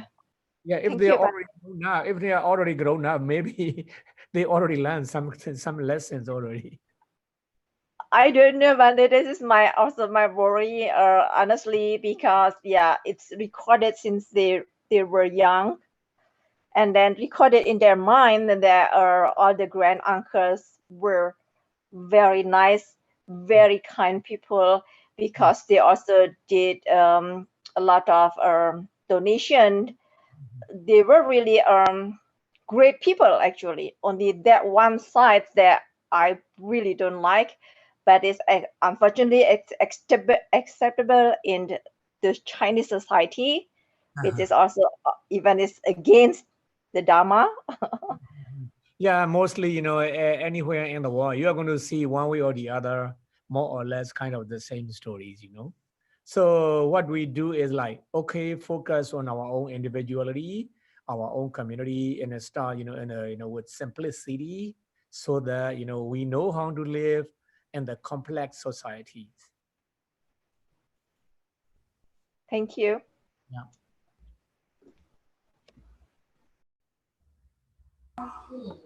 Thank you for the wonderful question, and thank you for the explanation, Bente. Next, we have a written question from Emily. So Emily has a question. Some people have been brainwashed to do things that we know is wrong and against the law. So when they're breaking the law, they don't have a fear of consequences. I guess because I'm assuming they have been brainwashed that this thing that they're doing is okay. So how do we make those people understand Hiri and Ottappa? Thank you. Okay, we already learned about Hiri and Ottappa, about consequences of not having a sense of moral fear, not having a sense of moral shame. There are consequences to pay, or there are prices to pay. There are prices to pay. That's one of the simplest way we explain. The other one is, well, we don't care. Then, how about if somebody, because of being brainwashed for a long time, getting hardened, to absorb like different information or whatever? The Buddha has an answer about for those people, whatever say, how many times doesn't really matter. They don't change. So their behavior, then the Buddha said, upekha. Okay, don't suffer that much for those who don't really listen. Although you have said 100 million times, still they don't change anything. The Buddha said, then don't feel anything about that person's sadness, happiness. No, that's the time of upekha. Okay, equanimity. So you maintain your own balance. Well, I have tried my best for my kid or for my friends, but still they don't care what I'm saying. Then let them go their own life. That's what we call sabbe satta kammasaka. Beings are the owner of their own karma. Then the price to be paid is not you, but themselves by themselves. Therefore, the Buddha says, sabbe satta kammasaka. Kammasaka. Their own karma, bad karma, they are the owner. Good karma, they are the owner. Because you have tried in many ways, said it and they don't listen. That's the answer. The Buddha's answer is ignore. Ignore me like you don't really feel anything about it anymore, good or bad anymore. Otherwise, you are the one who suffer. They are not suffering, you are suffering. Because you are thinking that I said again and again, they don't listen. I feel bad. I'm very sad. So you are suffering. They don't suffer. Therefore, the Buddha said, if you want to get out of this kind of sadness and feelings, it is time to maintain balance of your own mind. Upekha. Upekha. Let them Okay, let them and their destination be decided by their own karma, their own behavior. Sabbe satta kamasaka. Why? That's why in some cases, parents have to disown even their own kids, their own children. Here in America, they send their own kids to some boot camps because they don't listen at home. Right there. That's some of the practical ways how you deal with it. If they are not listening to you, if they are not really listening to you, you have no choice. You have no choice. Either you disown or send them to boot camp. I know parents don't want to do. That's the thing. They don't want to do it. But how about, somebody is doing harm at home, reputation, destroying properties, everything. You have no choice. The Buddha's question is let them be according to their own karma. Then the laws will come first. And then moral consequences will come in second, in the next life or something like that. Okay, so being brainwashed or whatever really doesn't matter. That's the way we deal with. Thank you for the explanation, Bante. Next, we have Eden that raises hand to ask a question. So go ahead, Eden, you're up. Hi, it's me, Larissa, asking the question. All right. I want to know what happens when you find money on the ground. What should you do with it? Like a large amount, not a small amount. Okay, how old are you, may I? I'm going to turn 17. Or 70. Okay. In our country or according to Buddhist teachings, if you find something, money or jewels or whatever, if something does not belong to you, then what we do in our culture is like, you just, okay, nowadays there's social, media, you post it on a Facebook or whatever. Okay, now you don't put all information but name and something like that, or you hand over to the police station with every details. Okay, or if you find some telephone numbers and whatever, like purse, pocket, something like that, then you call them. And then if you cannot find any of those, then you can donate it to someone. You can donate it to someone, but you are not going to use it for your own benefits. That's the best way. And then you record everything what you do. Okay, thank you. Okay. So let me give you one example. Okay, yeah, that's a good question. A lot of kids right here in our monastery here in Los Angeles, they see like a dime or a penny, something they picked up, and they always come and give it to me. I always put it into the donation box over there. I always explain to them, that's a good behavior, that's a good thing. I have to give credit to them. They become more honest, they are already honest. And then that's a discipline, one rule for Buddhist monks. Okay, what are you going to have? What kind of attitude you are going to have if you find something on the street? That's exactly the question you ask. Is that but to the monk? Okay, but you are asking me now if you find. Okay, but similar. So monks should have the attitude that you pick it up, or this belongs to someone. Okay, and that someone I will find out, and then he or she will come and claim it, like that. So that's the way I explain, like, either to the police station or social media or telephone numbers or contact, and you wait for some time, and then you said it, okay, within these, 3 months, 6 months, something, if you do not come, I'm going to donate this and that, like that. So you record everything. So you are doing a good job. Okay, that's one of the way. Monks also have to do that. Very good question. Okay, thank you, Bante. Yeah, no problem. Yeah. Mm-hmm. Thank you for the question, Eden. Looks like we don't have anyone raising question right now. So I'm good. I have a question, Bente. Okay. does everybody have Hiri and Ottappa? Does everybody born with this Hiri and Ottappa? Because I know some people, for example, serial killers, they have something wrong with their brain, some deformity, and they don't have this shame, they don't have this guilt. That's why they do a lot of horrible things. How can those people be born, Bante? What happened to them that causes them to not have Hiri and Ottappa? And then what will happen to them in their next life? Okay, consequences are apparent before I said that one. Let me say this.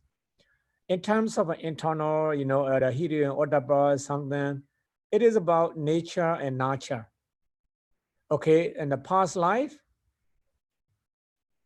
then you carry on some kind of bad karma. That's a nature already nature and nature. At the nurture, maybe somebody was born with this kind of nature, but if somebody was born to a good environment, good family, he or she can turn around his or her life. That's one, the nature and nurture. Okay, then somebody may be born with good nature, then happen to be in a bad environment. That's also another problem. So past life and present situation. It depends on a case by case, and I don't think everybody is born with a sense of moral shame and moral fear. Okay, the best example is the children are very innocent. They don't know right and wrong. They say something whatever they wanted. They do whatever they wanted, right? They don't even know what is shame, to be shame, what is to be fear, right? So children, that's that would be, might be one of the example why I said, no, everyone is born automatically, with a sense of moral shame and moral fear. If everybody was born with moral shame and moral fear, children would be so wise and so nice, so, behaving very well, right? And then including us, we used to be children, right? We didn't know what is right and wrong, right? So we have to train, we have to nurture them. If you are mom, you must be really a good gardener, having full of moral shame and moral fear. If you are parents, the same thing. That's why you must be really good gardener to nurture the plants of your kids. Your kids are like a plant. You have to really nurture. All right. Thank you, Bante. Okay, anyone else? The floor is still open. We still have some time.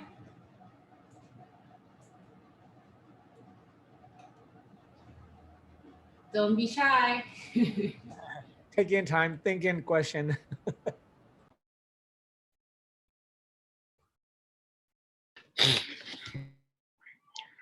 I think, could I hear Bante's answer to not the last question, but the question before that? No problem, go ahead.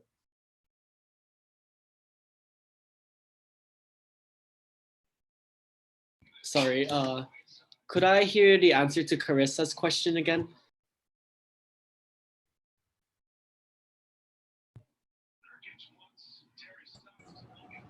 I believe Jason is talking about what happened if you found money on the street. Is that right, Jason? I'm not exactly quite sure because the thing is, my mom was saying that there was like she knows there was an important, there was like something important. I think it was like, there's like two questions before this one. Oh. Let me see. Moderator, do you keep the track of those questions?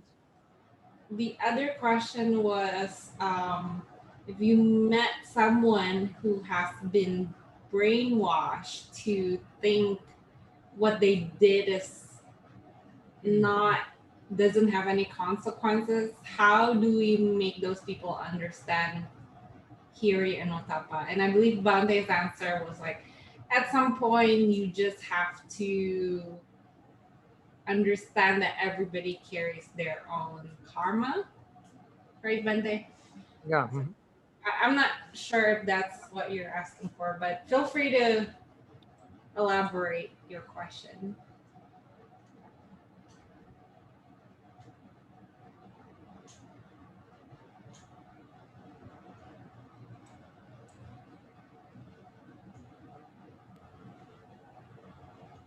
And Larissa, Sorry, you can go ahead.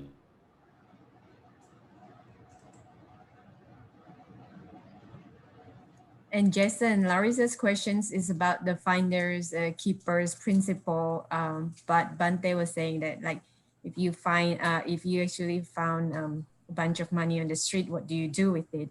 So Bante's answer was that you have to make your best effort to find out who is the owner by looking for, you know, the informations. But if you don't have the information, you can post it on the social media, or you can actually take it to the police stations, or maybe if you actually found it in some sort of like establishment, like a mall or something, they normally have a lost and found, and so that's where you actually put the stuff, or you can post in the social media to say that, you know, without too much of the detail, you can say, I have it, but in 3 months, I'm going to hand it over to the authority.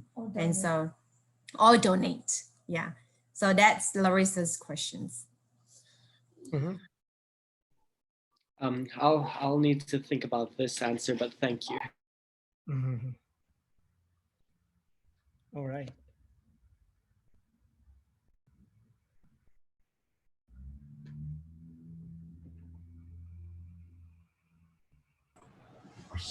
Okay, thank you, Jason.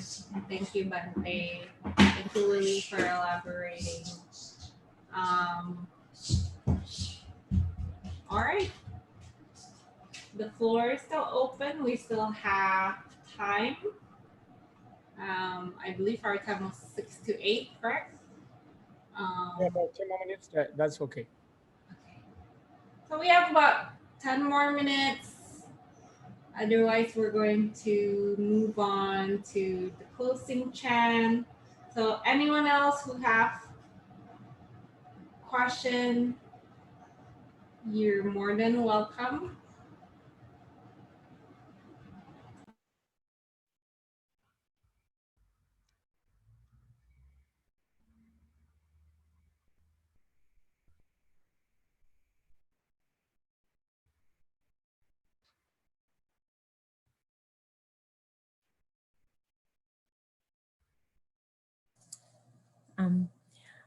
Bante, I have a question, but not related to these, to the Hiri and Ottappa.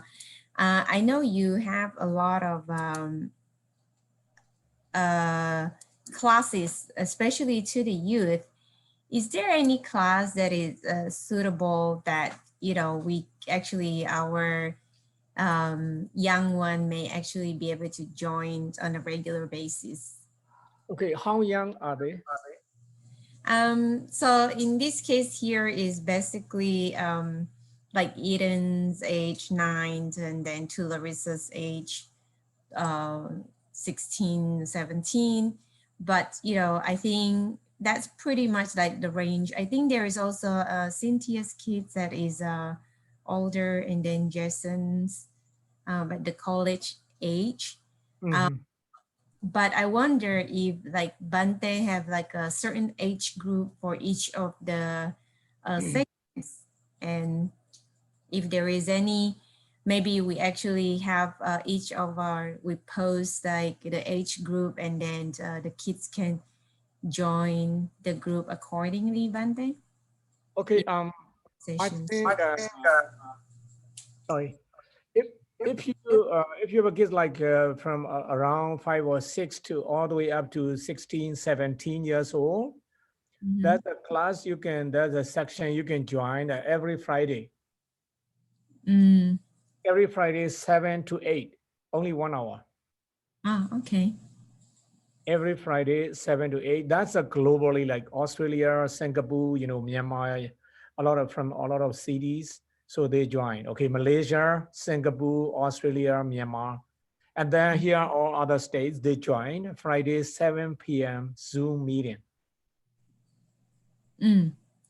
That sounds good, Bante. Maybe I can send you the ID and passcode. Maria, yeah, and then can post it. So yeah, so mostly I do in English, although it is a bilingual class because they are joining from Myanmar and the Myanmar parents also want me to speak in Burmese, but only if they don't catch in English, I speak in Burmese, mostly in English, so they can join.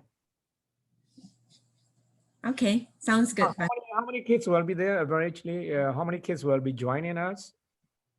Maybe later on we can actually take a survey and we can ask around. If there is, how about this? If there are actually anyone who is interested right now, maybe we can actually take a quick roll call. Yeah, you can do that. You can do that. There are, groups like there because we cannot have only the same age group, different kind of situations, so we keep together on board, and then the materials are the same to everyone. Right. So I'm volunteering my 2 kids. No problem. Yeah, they are, it's a good time to join. Yeah.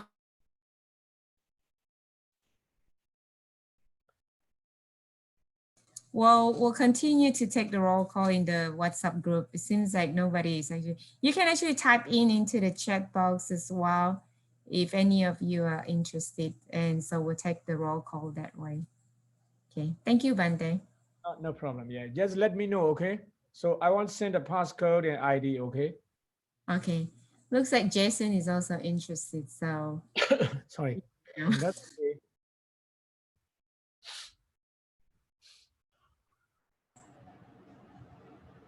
Okay. It looks like we have no further question at this point. All right. We want to thank you, Bante, so much for taking your time out of your very busy schedule. Bante teaches about 5-6 different Zoom classes, Bante.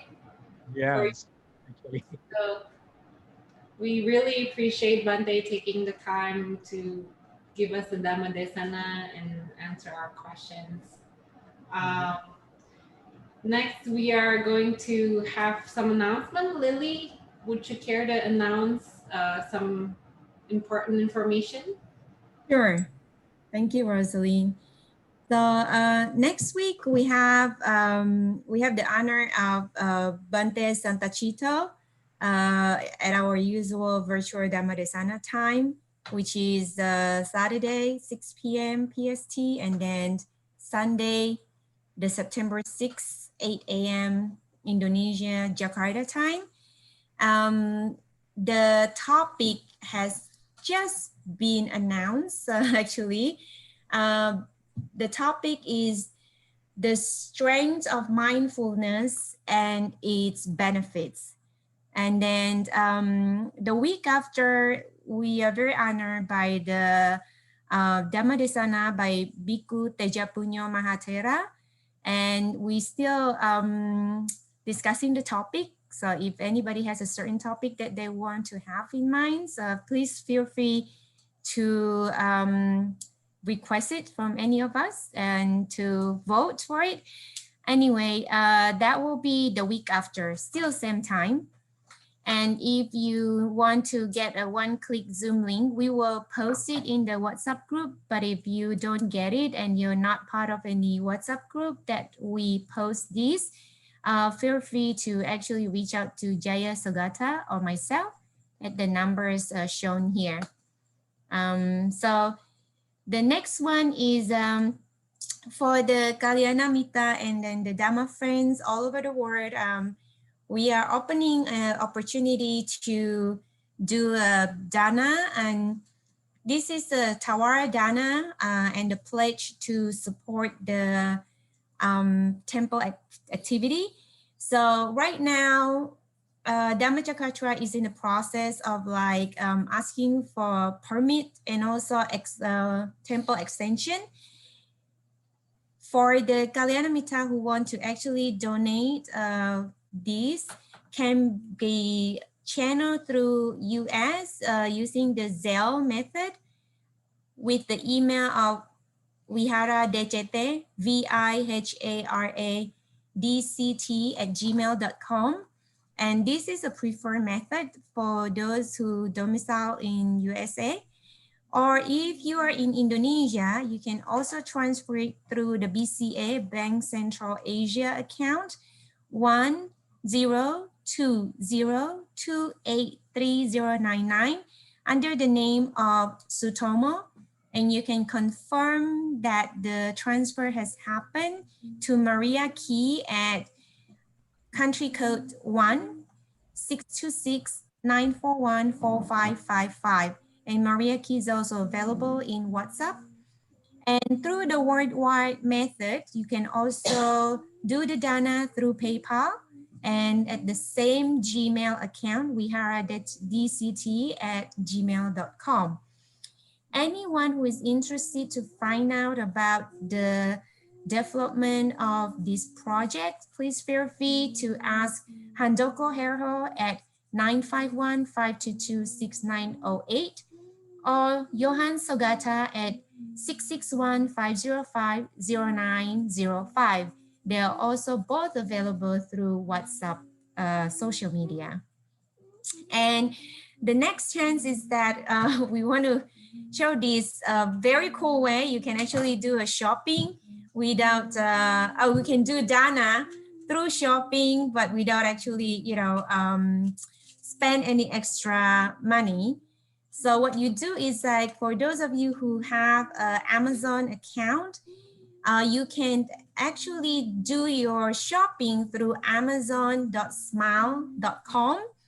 And but before you do that, make sure you actually set up DhammaCakraTra Buddhist Community Center as the as the charity of your choice.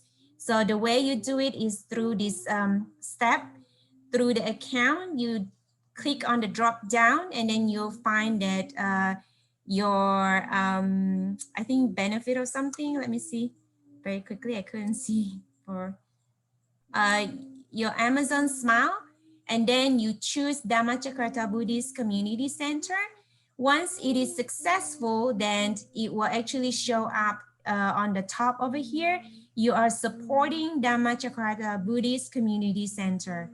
So 0.5% of the proceed will be donated to DhammaCakraTra Buddhist Community Center. So it's a great way to support your charity organizations without having to spending any extra dollar. Thank you for the opportunity, Rosaline.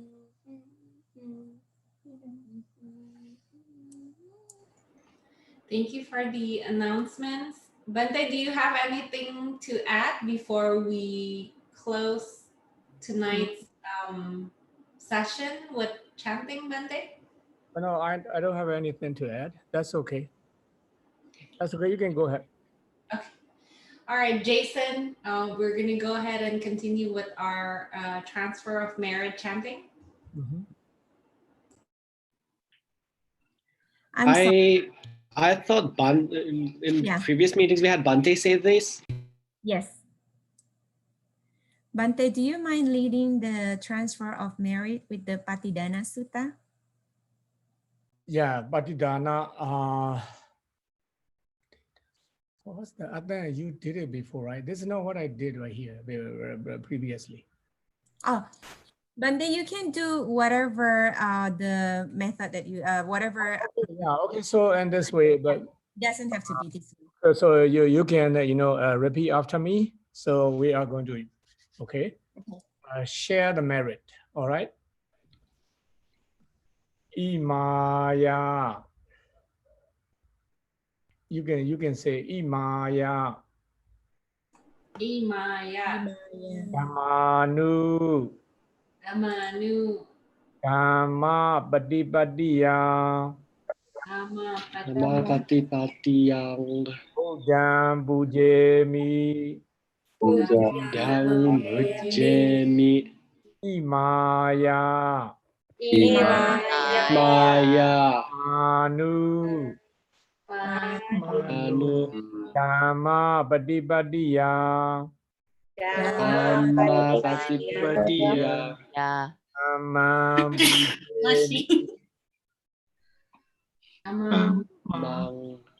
Imaya. Manu. Manu. Dhammadesana. DhammacakraTra. Sangham Pujemi. Sangham Pujemi. Dhamme Punya. Punya. Sabba Sadanam. Sadang. Pajema. Ajema. Idame Punya. Yang. Sadanam. Pajema. Ajema. Idame Punya.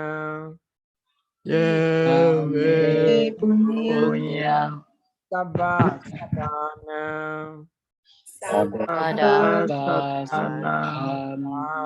Pajema. Ajema. Sadu.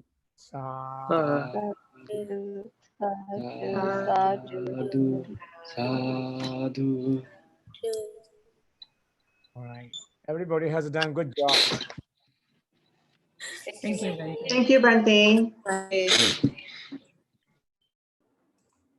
All right. So, okay, once our meeting has ended already, if you don't have any more questions, I'm going to I believe. Yeah, Bante, we will close it with the DhammaCakraTra. Jason will ask, and then Yeah. Jason, don't forget to have like the Good. last aspect to Bante or Okay, Kasa. go ahead. Yeah, go ahead.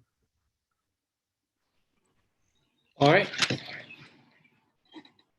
Arahang Samma Sambuddho Bhagava.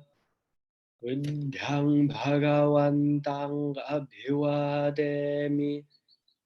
The Blessed One is worthy and rightly self-awakened.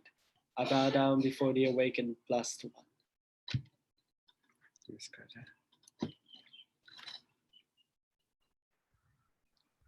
Swakato Bhagavata Dhammo Dhammang Namasami. The Dhamma is well expounded by the Blessed One. I pay homage to the Dhamma. Namaskara.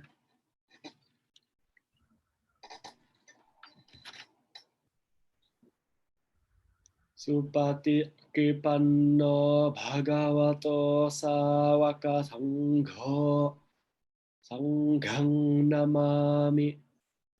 The Sangha of the Blessed One's disciples is practiced well. I pay respect to the Sangha. Namaskara.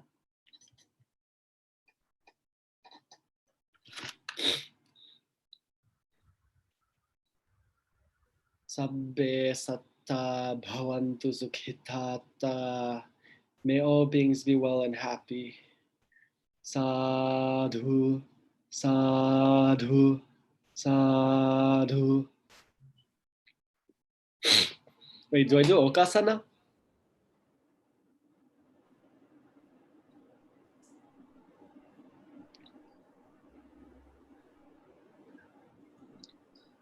Okasa Vandami Bhante. Vandami Bante. Anumodana Bante for your time today. Go ahead, everyone, if you want to say hi or anything to Bante. All right, everybody. Thank you, Bante. Maha Anumodana for your time and the Dhamma. Everybody has done very good. Thank you, Bante. Anumodana Thank you, Bante. All right. All right. Bante, thank you. Okay. Thank you, Bante. All right. Rest well. Mudana Bante, namaste. All right. I'm leaving now. All right. Okay. Have a great evening, Bante. All right, everyone. All Thank right. you, Jason. Good job, and Rosaline. Thank you. Thank you, everyone. Yes, thank you. Sampai Makasih Bu sampai Harita. nanti. Makasih.